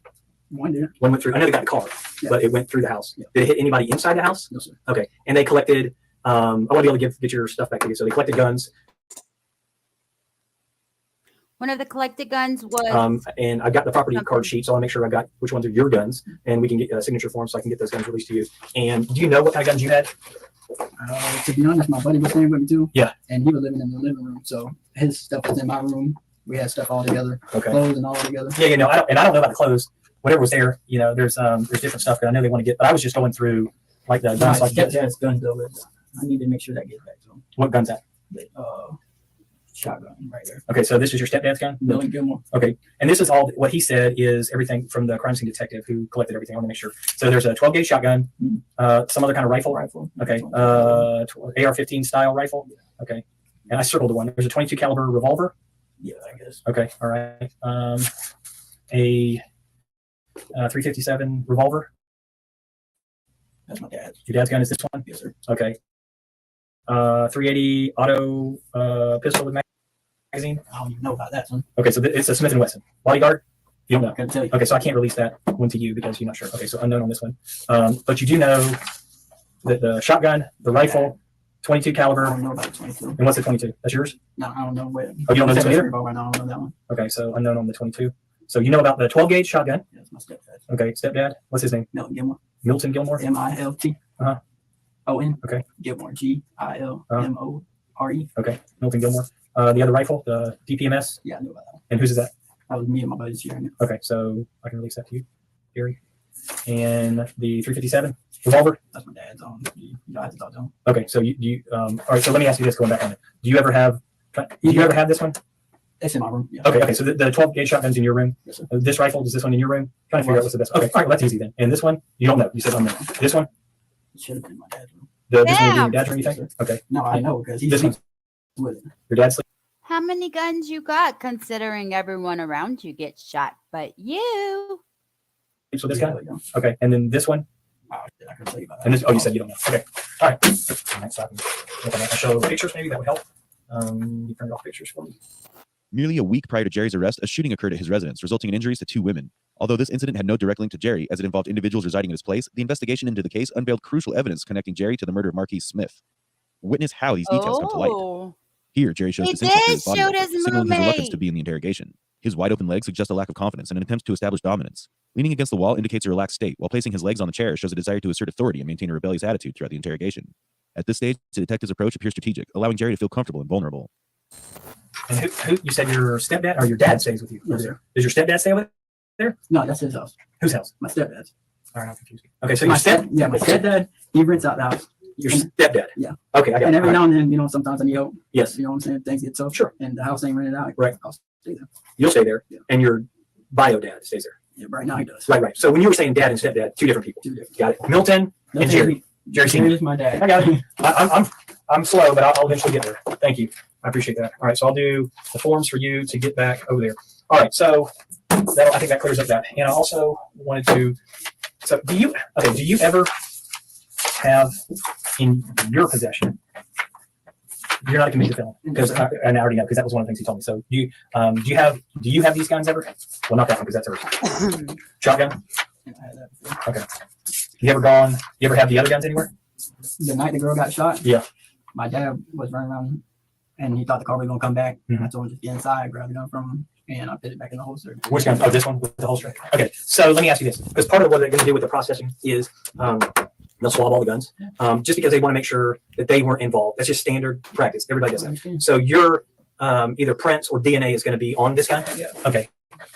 So you'll have your stuff on this gun, and you're saying that's the No touch DNA, please. We cannot do this again. only time that you've had. When have you ever had any of these other guns at any other time other than that night? This one, a little boy had in the apartment. My homeboy took it from him, and it was just been at my house. This And- one? Yeah, and if it's sitting out where I don't want it, I'll move it. Okay. But it's not mine. Okay. Not yours isn't registered to you. Yeah, not Yeah, yeah, registered. yeah. Okay, but I don't think anybody. You don't even have to register. Yeah, Yeah, you unless can you go build to it up. Right. Yeah, yeah. You do that. So okay. All right. So you lived on the west side your whole life? Okay. Okay. All right. And you already said that's not hers. All right. So I wanted to so you've been out there for a while. Yeah. You know that area of town your whole life. I'm gonna ask you about a couple guys that I'm trying to identify.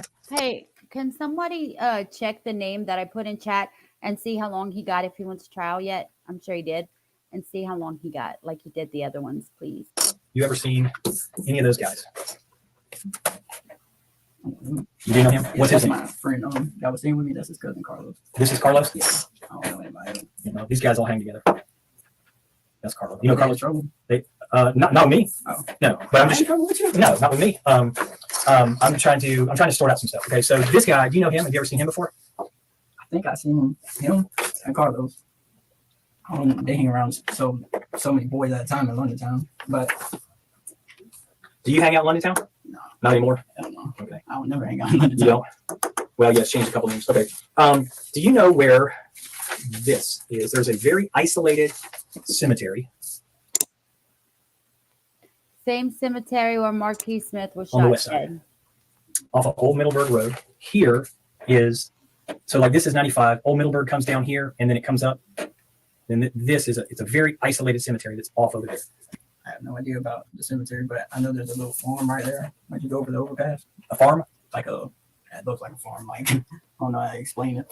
Okay. I don't Like know. if you coming from Herlong per se, and you go over like Yeah. Right. They got some little So Herlong would be like right here. So next one up. So if you came down like Westside Baptist Church is here, you came down Herlong, Middleburg over there. Yeah. Do you know? Have you ever been to the Never cemetery? been there. You never been to the cemetery sir. anytime ever in the last year? No. Does this look familiar all to you? Nope. Nowhere. Looks like all the same. It is, yeah, just different angles. Because sometimes people look at it differently in the light when you take pictures. That's at nighttime. Mhm. Okay. So you've never been out here? No. Okay. In this phase of the interrogation, the detectives employ a strategic method known as evidence-based interrogation to confront Jerry. They present images of individuals connected to the victim, Marquise, as well as images of the crime scene. This tactic is employed to gauge Jerry's reactions and responses. While the first detective engages Jerry, the second detective watches him closely. The primary role of the second detective is to carefully observe and analyze Jerry's reactions while remaining silent and attentive. Jerry's response reveals a seasoned individual attempting to maintain a facade of confidence, but the detectives are equally experienced and skilled at figuring the right triggers to get meaningful responses. So I'm working a homicide that occurred here at this cemetery in February. Okay, back on the 5th of February this year, where this kid here this guy. I'm hearing that he does all kinds of stuff. He's into dope and he tries to rob people, break into houses, all kinds of kids are crazy. Whoever hangs out with Carlos, this guy. That's their image right there. That's all they post. Okay.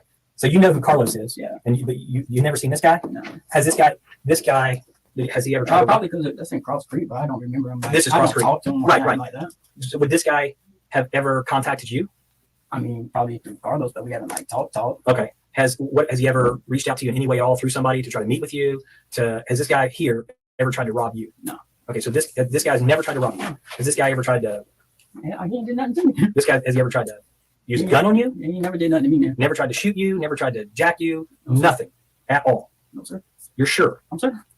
Because I'm trying to find out. That's just what I'm hearing.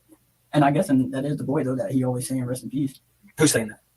Well, I think I seen him posted before, Mhm. but I don't really partake in that IG stuff like that. What's the IG? What do you mean?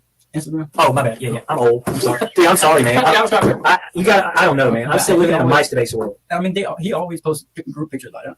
This guy does? Carlos? Yeah. When's the last time you saw Carlos? Before he moved to Bricker, so about a month ago. Okay. Where'd you see him at? Oh, his apartment complex right there in Bricker. Okay. Where's that? Right there by the Walgreens and Publix. Publix on. Oh yeah, 103rd. Yeah. I'm thinking about the other end, like by Wilson and all that, but straight south of that, like 103rd. Okay.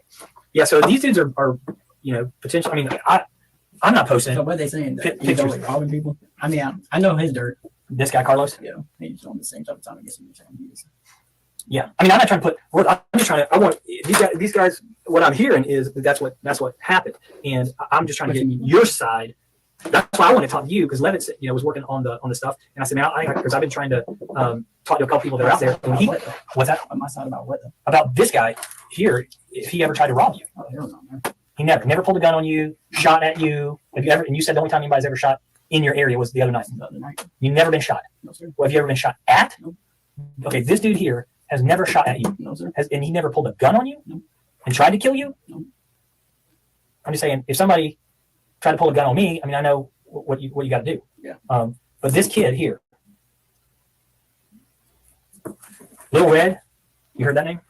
That's what he says on IG. Yeah, that's it. That's this guy, Lil Red. Marquise I Smith? don't know his real name. Okay. I didn't even know Lil Red was his nickname. You didn't? You don't think you ever seen him before? I mean, Maybe seen him with them, around. right? But never seen him in the fact that this dude tried to jack you. No. Okay.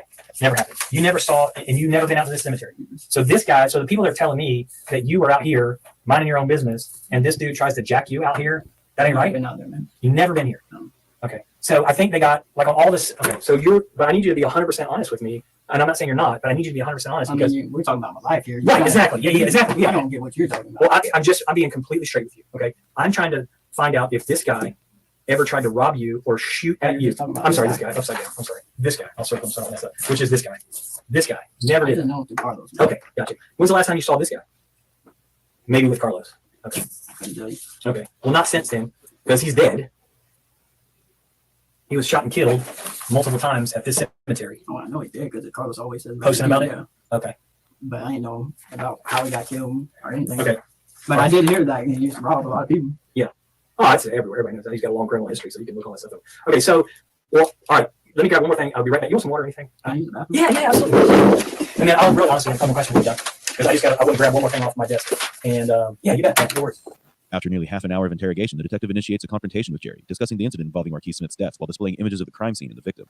This begins to impact Jerry's psyche, gradually leading to changes in his tone. Note how he starts getting more rigid in his posture. In this section, Jerry starts to comprehend how the investigation into Marquise's death has brought the detectives to him.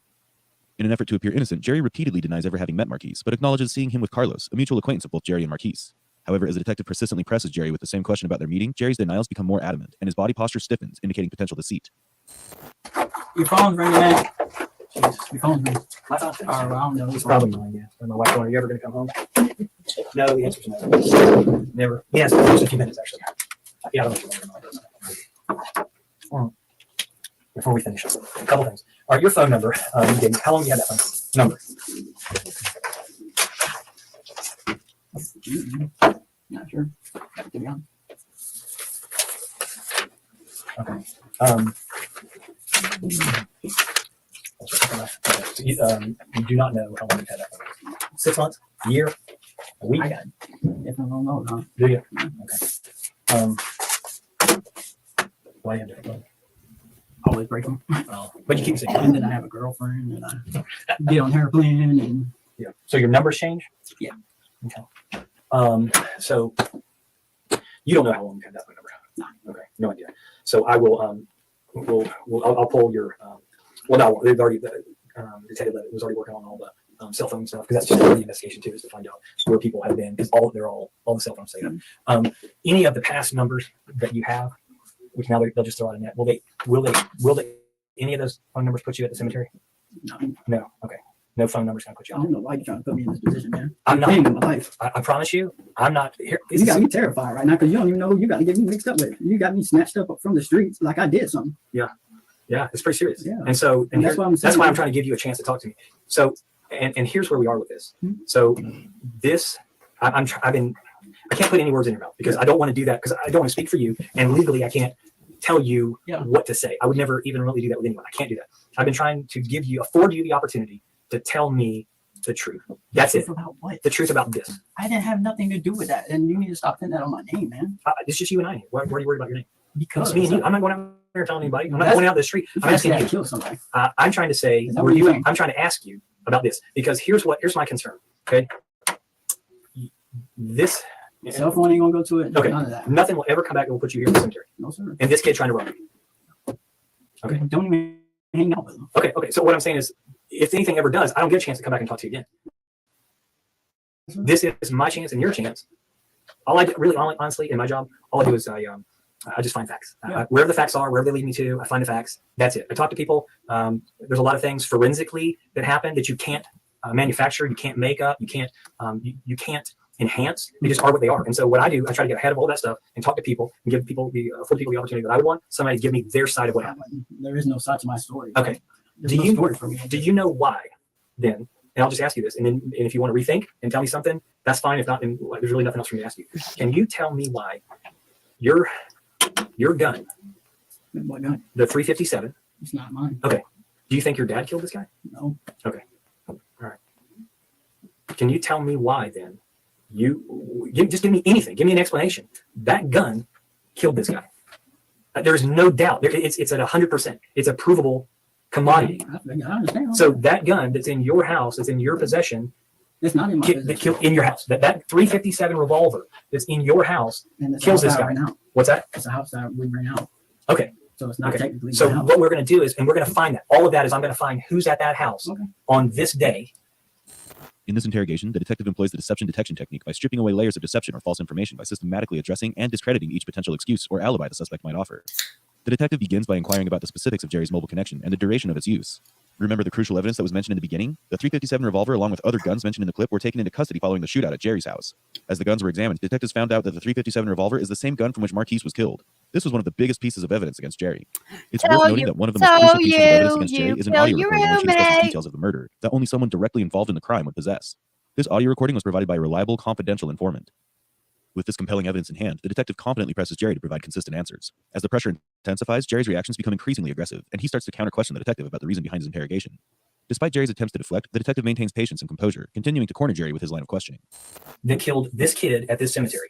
That's easy. That is like the easiest thing that I do. And so are you telling me, and that's what I want to know, that's why I'm asking you. I'm not trying to pin anything on you. I'm trying to ask you for an explanation, because I don't know. I don't know this kid, being mean to you, bullying you. You're saying you've seen him, but you don't know him. You've never been here. This kid never tried to rob you. This kid never, ever, ever attacked you, did anything to it. But yet your gun my gun kills this dude. You're saying my gun, but it's not my gun. The gun that's in your house, a .357 that's in your house. And I always got friends that I let stay over. So you think, that's what I'm asking you. So are you telling me that And one of your friends? None of my friends did nothing. Because Well, you are saying no, you're going to have to, because I'm going to find out who was in that house. It's a very simple procedure. We'll find out exactly who's in that house that day. I will find out everyone who's at that house. Would it surprise you to tell me? And that I never carry around the .357. Never would I never even think about even going right beside my dad and taking his gun. My dad, he's an elder. He don't get up out of bed. Okay. Yeah, and I'm not saying your dad did it. That's why I'm asking you. But would it surprise you to know that in the last few months that I've already talked to several people? Okay. Would that surprise you? No, Or you said a whole year. What's that? You said a whole year, right? This was February, and it's now August. So half a year, roughly 6 months, that I've been working at this since I got called out there that evening. Mm-hmm. And that in doing cell phone searches and in doing video surveillance and doing all the other things that we do on our end, would it surprise you that I've already come in contact with other people and they've told me what happened? Would that surprise you? Surprise me about what? About what happened. I don't You know don't what want to happened. tell me what happened? I don't know what happened. I mean, honestly, you don't know how to explain that you're at this cemetery, that I'm not at this that kid gets cemetery. shot and killed with your gun? Come on now. You give me something. Give me anything. Give me anything. I haven't How, done how did that happen? You're playing with my life right now. I'm not playing. This ain't playing. I'm not playing. Yeah, I'm you're not playing playing at all. I'm taking you. I'm just, I'm not saying man to that. man, I'm asking you a question. Yeah. How's your gun? How's your 357 kill this kid? Give me, explain it. Figure out who was at the house. Done. Yeah, what I'm telling you, when I'm saying I'm going to do those things, the reality is that's already been done. That's already done. I've already accomplished all that. I did all of that before I was ready to talk to you. That's why I didn't step to you a week after this. Yeah. When I knew what was going on. But did you know that I have been watching you since February? Have y'all noticed his body language from what we learned from the previous video? And even in the beginning of this video. You have any idea? You have no idea. You have no idea. I know that because I'm really, really good at my job. So I'm telling you, you can't offer any kind of an explanation as to how your gun, the gun that you say isn't yours, but it's in your house, that your dad, who is an elder, doesn't move around, and I did nothing. And you didn't do anything. And you didn't do that. And you can't. Can you even imagine how it happened? What do you mean? Like, give me something. Who took your gun and went out and did this? I couldn't tell you. It's not my gun. Who took the gun that's your father's, that's in the house that you live at, and that you were living at, that you were I have at, my own gun. and that you were at this place, and that you went to the cemetery, and then you came back home? How did that happen? Did somebody in your house that was staying with you? Who was staying with you? I'm not there. Here's a way to verify if you're telling the truth. Because this I know. I have this information. On February the 5th, who was staying in this house? It's an easy way right now for you to tell the truth. Who was staying at your house? I'll give you an easy day. You can tell me who was staying in your house. We'll just say the month of February. Because I know, I already have that record. Who was in your house in February? My dad. That's the only person? Yeah. That's the only person that was staying in your house. That's the only person that came and visited you, that hung out with you, that you brought back to that house. That was it. I don't get what you're trying to Sure you do. You absolutely do, because you're actually a really smart guy. Yeah, of course. So you do understand. But you're trying to make me say something about a day that I'm not even thinking about. Well, you're thinking about it now because we're sitting in a room and I'm talking to you. How much But I gave you the think- opportunity to say not even. You can't even. I get that. Let's don't hold yourself to a date. I just say in the month of February, Valentine's Day. What about any time in February? Who's at your house? Just my dad. That's it. So because I just took him in. But when did he begin staying with you? Because I know this. I've already done my homework. I couldn't tell you when. I just know he went to the hospital from out in the clinic, and then I let him move in. After he was in the hospital. Yeah. Right. What was he in the hospital for? Broke his hip. Yeah.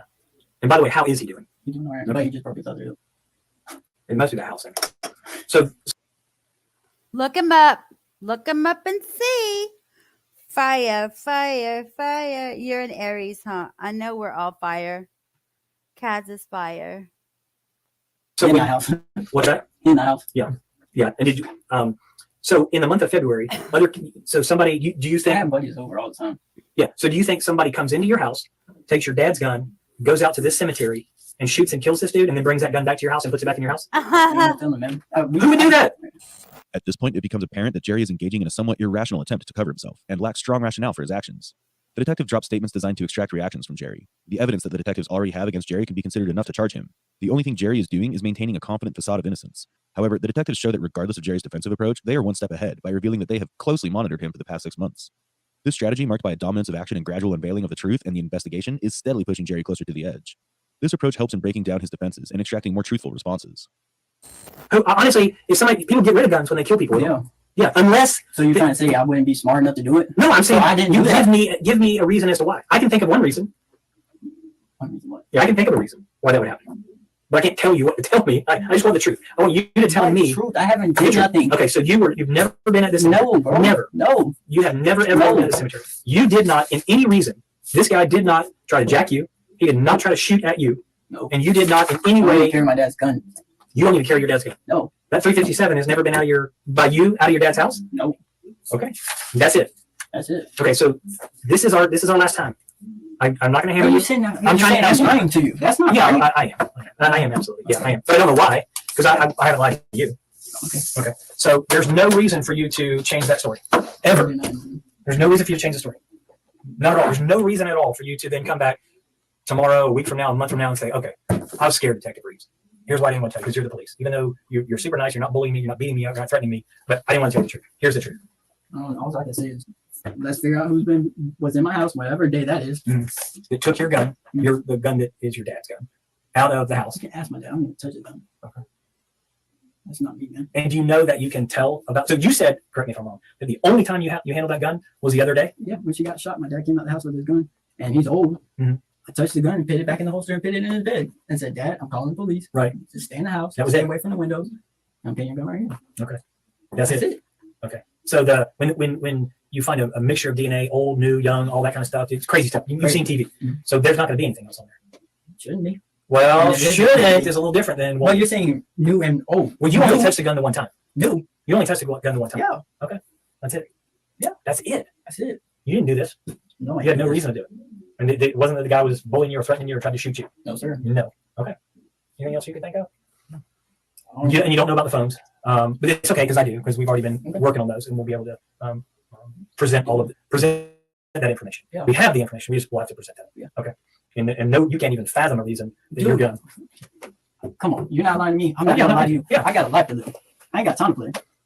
Okay. What I wouldn't. I want to go home, get to work, just like I do on a regular daily basis. Mhm. So whatever helps you helps me. Yeah, I would think so. Do you sell dope? I used to. I know. I'm talking about. I'm not the dope police. You know that. Yeah. That's not this ain't the dope police office. You're more serious than I'm that. not Yeah, because if I was the dope police police. guy, I'd have a beard and t-shirts and skinny jeans on. That's what the dope police have. But I don't care. I don't care. But I'm asking you, do you still dabble? Do you sell? I used to. Okay, I used to, as in not And this I- minute because you're here. No, Last week, last month, a couple months ago. This is important. It's important because all that's about your credibility. Yeah. Because again, what I told you, because something came forward and I've been watching it. That's why I'm telling you this is important. So when I ask you a question, 9 times out of 10, I already know the answer to it because I've been doing this a long time. And I respect that. And I appreciate that. You haven't been disrespectful in any way at all. And I hope you'll never take me as being disrespectful. No, I don't at all. So so again, I know you used to. Give me what's the last time you think you sold? Last week when rent was due. Okay, got it. Now what's typically what you sell? Meth, Want to say anything? What, anything? You don't sell anything. heroin. I know that. I do what I take to get my bills paid. I understand that. I'm not And judging then you. I'm not after I drug get my police. bills paid, Yep, and then you don't dabble anymore for a little bit till your bills are done. What do you normally sell? they try to say I sell heroin. I ain't trying to say. I'm just asking you a question, just man to man. Heroin. Okay. Anybody mad at you? Second choice. Anybody do you think make up a lie on you? I mean, You you got- tell them. Well, if you ask me that, well, I'm an ass a lot of times. So there's some people that are mad at me, but for the most part, no one's gonna making up a story that I was out at the cemetery and some I jet mean, a tried lot to of try to my jack friends me. that do right now. I'm working and hanging out by myself is because a lot of your friends ain't your friends, man. No, they're not. They're not. In this segment, Jerry positions his face closer to the detective, adopting a slightly more confrontational approach while keeping his tone composed. The detective allows Jerry to do so, yet maintains control over the power dynamic in the room. Despite the physical evidence directly pointing to him, Jerry continues to deny his involvement, hinting at the possibilities of taking himself out of the case. The detective's brilliance shines through as he manages to extract information from Jerry about being betrayed by friends, hinting at the fact that Marquise tried to rob him. Additionally, Jerry's growing frustration with the persistent questioning, coupled with his inability to provide substantial answers, suggests a likelihood of him harboring the truth but refusing to say it. And I Right, just I found did. out the other day when I had my homeboy and I had a baby and we getting shot at. And Maybe he's got something to do with it. You ain't got This is- shot. I don't know. I don't have enough on that case. Let's say this. Let's say you went out. You didn't. You did not go out to the cemetery at night, and you did not. There was nobody else out there with you, and I have not talked to anybody else. Let's pretend that. Okay. You feel I don't want to pretend. you feel me. You know where I'm going with this. So Well, I know where you're going, but I Right. don't. Okay. You don't believe me? Are you trying to say I've been there? I'm saying you're telling me you weren't here. Yeah. And what if I tell you that I've talked to somebody who said you were there? Would those people be trying to do something to you? They got something against you? That's what I'm trying to ask you. No, man. When my phone boy Jaleel was found dead in the house, people blamed me, and I had to deal with that shit. Your name, So your name whenever- didn't come up on that. No, it didn't come up to y'all, but Right, yeah, their yeah. family and all that. You know what I mean? No. Why do they think you had something to do with it? Just because he came from college and he had pounds of weed and I was doing my thing, and they thought I set him How up many for the weed, pounds? but they didn't know I was doing my stuff. Yeah. They thought I was just after his. And I know for a fact that it was his sister that had somebody shoot up my house. This last time? No, when Jaleel died. Oh, okay. But I wasn't staying in the house. You weren't even there. Yeah, I wasn't even there. Nobody other than you weren't. So you're on this last time over off at your house on Woodcrest. This last time you're inside the house. You hear the gunshots, But or you're you're talking about the two girls? yeah, or you were outside holding No, the baby. I was My bad. outside Yeah, yeah. holding Nobody else ever pulled out a gun on you before. Never. Cause you the one. In the time you've been selling, no one's ever trying to jack you. I had a Come baser- I had a on. baser put a knife to me one time. Okay, well that's a pretty big deal. You'll know when you're selling to the. Well, you won't know. I don't know. You won't know when you're selling to the police. You won't do know. it in front of you. Yeah. Well, That's you know we got new rules. Do the drill. Oh damn. I mean, I can't tell you all of our secrets. That would be terrible, wouldn't it? I don't give a devil no more. Yeah, yeah. But the police never pulled out a gun on you. No. No, I know that. Yeah, I know. And so there's no reason So I'm trying to find out. You saying my dad's gun was there? That's 100%. Okay. That's a 10,000. And here's, let me tell you why. I'll help you. I'll give you that. Here's the deal on that. So the gun was analyzed from the other night because that's part of our process. Everything comes in, we analyze it just in case it was used in any other commission, and then we give everybody's guns back to them. That gun killed this dude. That's one of the bullets that killed this dude. One. How many bullets were there? Well, I can't tell you that. You didn't have anything to do with it, right? Oh well, you're talking. You're trying to say that I did something. Well, yeah, but I'm just asking you why. Why what? When you shot and killed him, just why? No. Okay. All right. All right. Well, I guess then. So this is it. That's last time we got a chance to talk. Okay. I ain't did that. Yeah, no. I hear you. I hear you. All right. We get the rest of the paperwork together and see if what he wants. Now the stuff that's not yours. And you willing to talk to me afterwards and keep me updated because you put me in this. Yeah. And I want to know now. Well, I can't. One of the ways. I'm not saying like I can't tell you about who would do some slimy shit like that. Right. Yeah. Yeah. I promise you'll know. Yeah. Absolutely. Yes. Yes. Yes. I just can't tell you about open investigation. You understand that? Yeah. Okay. All right. So the guns that aren't yours, I can't release those to you. Oh, no, obviously. Well, you gotta call my stepdad because he's worried about his shop. Is he? Okay. And your stepdad is Milton? Yes, sir. But your dad, Jerry Senior, is that you said is the 357? Yes, sir. I'll run out there. Is he at home now? Yeah. Okay. Were you at home? I was headed to work. Oh, okay. Okay, but he's at home and he can't. When I'm not going home. What's that? When I'm not going home. You're not going home? Is that what? No, I'm saying are you going back to the house? Yeah. I'm gonna go talk to him. You're going to work? You were yeah, I'd like to go. Yeah, I got you. But you think they'll give me a ride to work? Yeah. I tell you pick me up in the middle of going to work. Why not take me to work afterwards? Man, Right. I got shit to support. Bills. Okay. Dad. Support your dad. Okay. I will check with them, and I know these guys are going to give you a ride. That's a promise. I'm promising you, these guys will take care of it. For a while, Jerry has been under the impression that the detectives might just be bluffing about having evidence against him. However, it's at this point that the detective hints at the existence of an audio recording, a significant piece of evidence linking Jerry to the murder of Marquise. Jerry maintains a calm demeanor and attempts to intimidate the detective by challenging their claims. He tries to provoke the detective, hoping to extract more details about the evidence they possess. Such behavior is unusual among individuals facing such scrutiny. Jerry has proven to be a tough nut to crack so far. So let me see what else the detective Levitt needs to do. Okay. What's Milton's number when you get home? 334. Oh yeah, good call. And that's his 12 gauge. I think that was 16. I'm not sure. And his 357. No, that's I mean your dad. Does your dad have a phone number? Yeah. Does your dad see in there? Yeah, he's at the house. Your dad's phone number. Yeah. 904. He just got one of them damn. That's fine. Yeah, Okay. sure. Wrong phone number. No, Trump.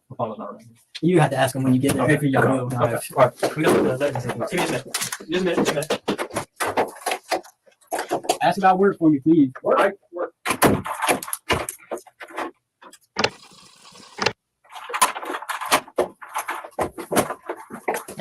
There you go. That's one. I'm not sure if you're really reading it here with Ray right now, so Detective Reed, but he's. I don't know a lot about the case and all that stuff. I'm just kind of helping him out and all that stuff because the guys are out on another case right now. So he's trying to help you out here, man. Yeah, you're drowning.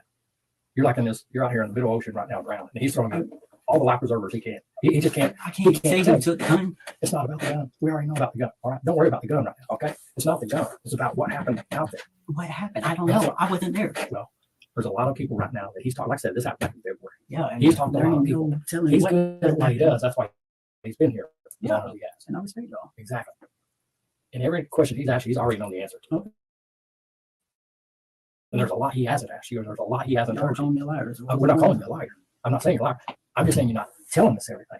That's what he's trying to do is get your side of the Go story. back to the day. Go back to that. I don't know. Because they got your gun there. It's not my gun. I understand it's your dad's gun, but it comes And from your I- house. and That's I- what you say. I'm not worried about the gun. Let's forget about I the gun. haven't Right touched the now. gun. What we're worried about is what people are saying that happened out there. People can Your say involvement whatever. and stuff. Your involvement. And we're trying to get your side of the story. There's something that I said, did this guy rob you for you to do whatever happened and all that stuff? He's trying to, like I said, you're in this ocean. He's throwing you a life preserver, man. He's wanting you to grab hold of that life preserver, pull you up, keep yourself from drowning. You're drowning. I'm telling you, from what little I've heard right here, the little bit I knew about the case, you were sinking fast compared to what other people are saying. Their stories make more sense. They can go when he say, she say. But that don't, y'all gonna go off of that.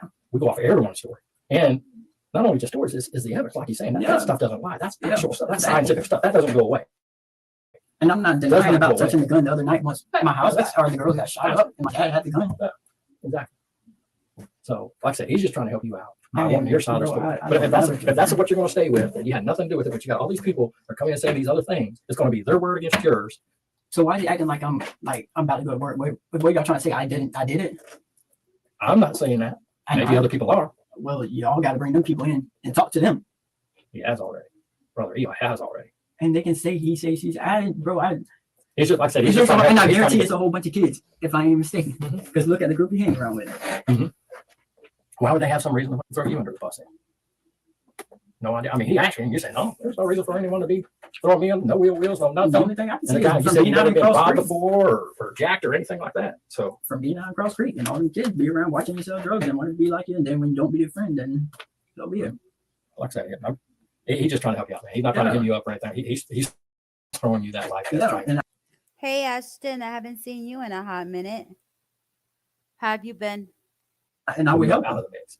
I want to be out of the mix. Well, what you said isn't helping. What do you? What you said? You're saying I've been there. No reason. No one's. You're trying to say I did it. That's what you're getting at, and I didn't do it. Y'all. My birthday is next Saturday. What is your question? Looking all in the wrong places, and I don't want to talk to you hostile. Like, Okay, I got you. I respect that. Have we talked for hostile or anything? I don't know, man. Now y'all got me worried about what's going on in my life, and I ain't even did nothing. All right. Okay. Just, like I said, I just want to come and let you know he's trying to help you out. Yes, sir. And all that stuff, trying to get your side of the story. If there is one, but obviously there's not your side of the story. I wouldn't do nothing like that. Okay. All right. Man. Like I said, he And all them. probably won't get another opportunity to talk to you and all that stuff. That's why we want to get everything we can now. Why wouldn't we if I'm leaving here? Well, he's got to go and do what he needs to do now. And also, all right. So what y'all doing with me? Huh? Just hang tight. He's checking with Levin right now, right? You're gonna go to jail, sucker. What did I click on? The second detective's role here becomes crucial. Here, he attempts to build a more personal rapport with Jerry by ensuring him that the detectives are on his side. However, he also places a condition that without the complete truth from Jerry's side, they won't be able to help him. It is important to note here that the second detective references testimonies from various individuals that cast doubt on Jerry's credibility and integrity. Moreover, the repeated use of the phrase, "you Ashton, what is your question? I only have like 4 minutes left on this video, so you have to hurry up and ask. were drowning," is a way of inducing subliminal fear of the consequences of his silence and constant denial. However, despite the psychological pressure, Jerry remains committed to the character he's been portraying and continues to assert his innocence.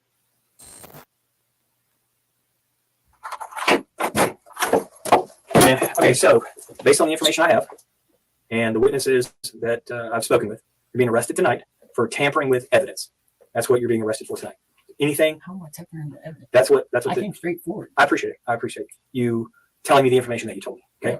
All right. Help me, I'm just letting you know. being man to man. Yeah, absolutely. That's why I came to say that. Yeah. You're being arrested tonight for tampering with evidence. Okay. In connection with this. All right. So why would All right. I have anything? I haven't even did anything. I- I haven't hit anything. I came How can here- y'all charge me with tampering when I haven't even? That was the touched first thing I anything, said. did Is anything? that's the first thing I came and told you was based on the evidence that I have and the What evidence? witnesses that I've talked to. All that will be disclosed to you. Yeah. You're being arrested tonight for tampering with evidence. Just tampering with evidence. That's what you're being charged with tonight. Yes, sir. Okay. That's what you're being charged so far with tonight. Okay. These guys are going to take you to next door. Can I get a cigarette? Yeah. Please. Yeah. I That's can do all I that. have. Yep. Yeah. I can do that. Yep. Appreciate it. All right. Damn, you lucky they didn't say no. Huh? I don't know the details of any of this stuff. Take a smoke with your hand Go on to the- behind your back. Just check this one, so don't touch it. Damn, that's crazy. They come straight forward and still get. For someone that loves my channel, you're never here.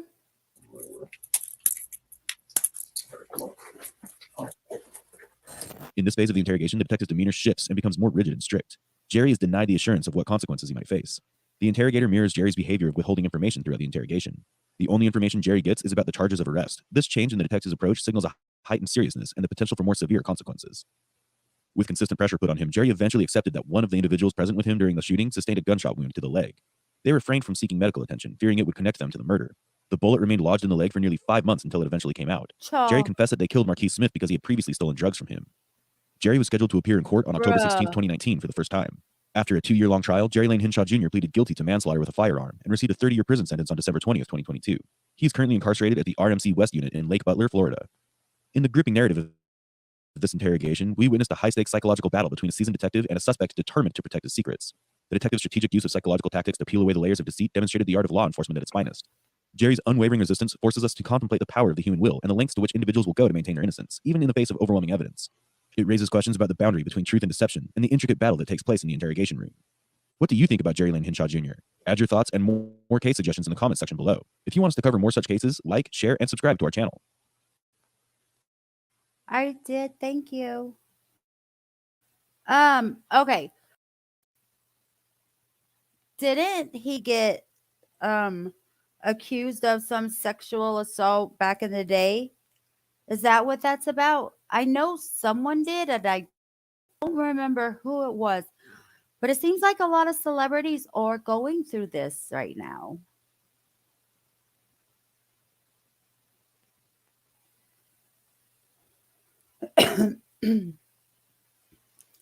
Off Saturday, Sunday, and Monday. Wow. So you're only working 4 days?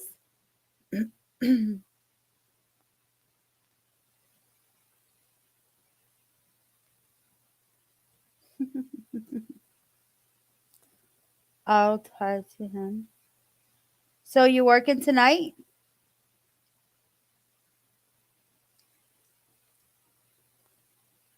Oh, okay, so you still get 40 hours. Alrighty, well, you could text me or come to my live tomorrow because I have been live for 3.5 hours, and all my lovely people stayed with me for 3.5 hours watching these videos, and I really appreciate them. Ashton, I hope you hit that thumbs up. Everyone else, I hope you hit that thumbs up for me. Yes, definitely do. I will be back tomorrow. Why is this picture? Oh, no. That's when I was fat.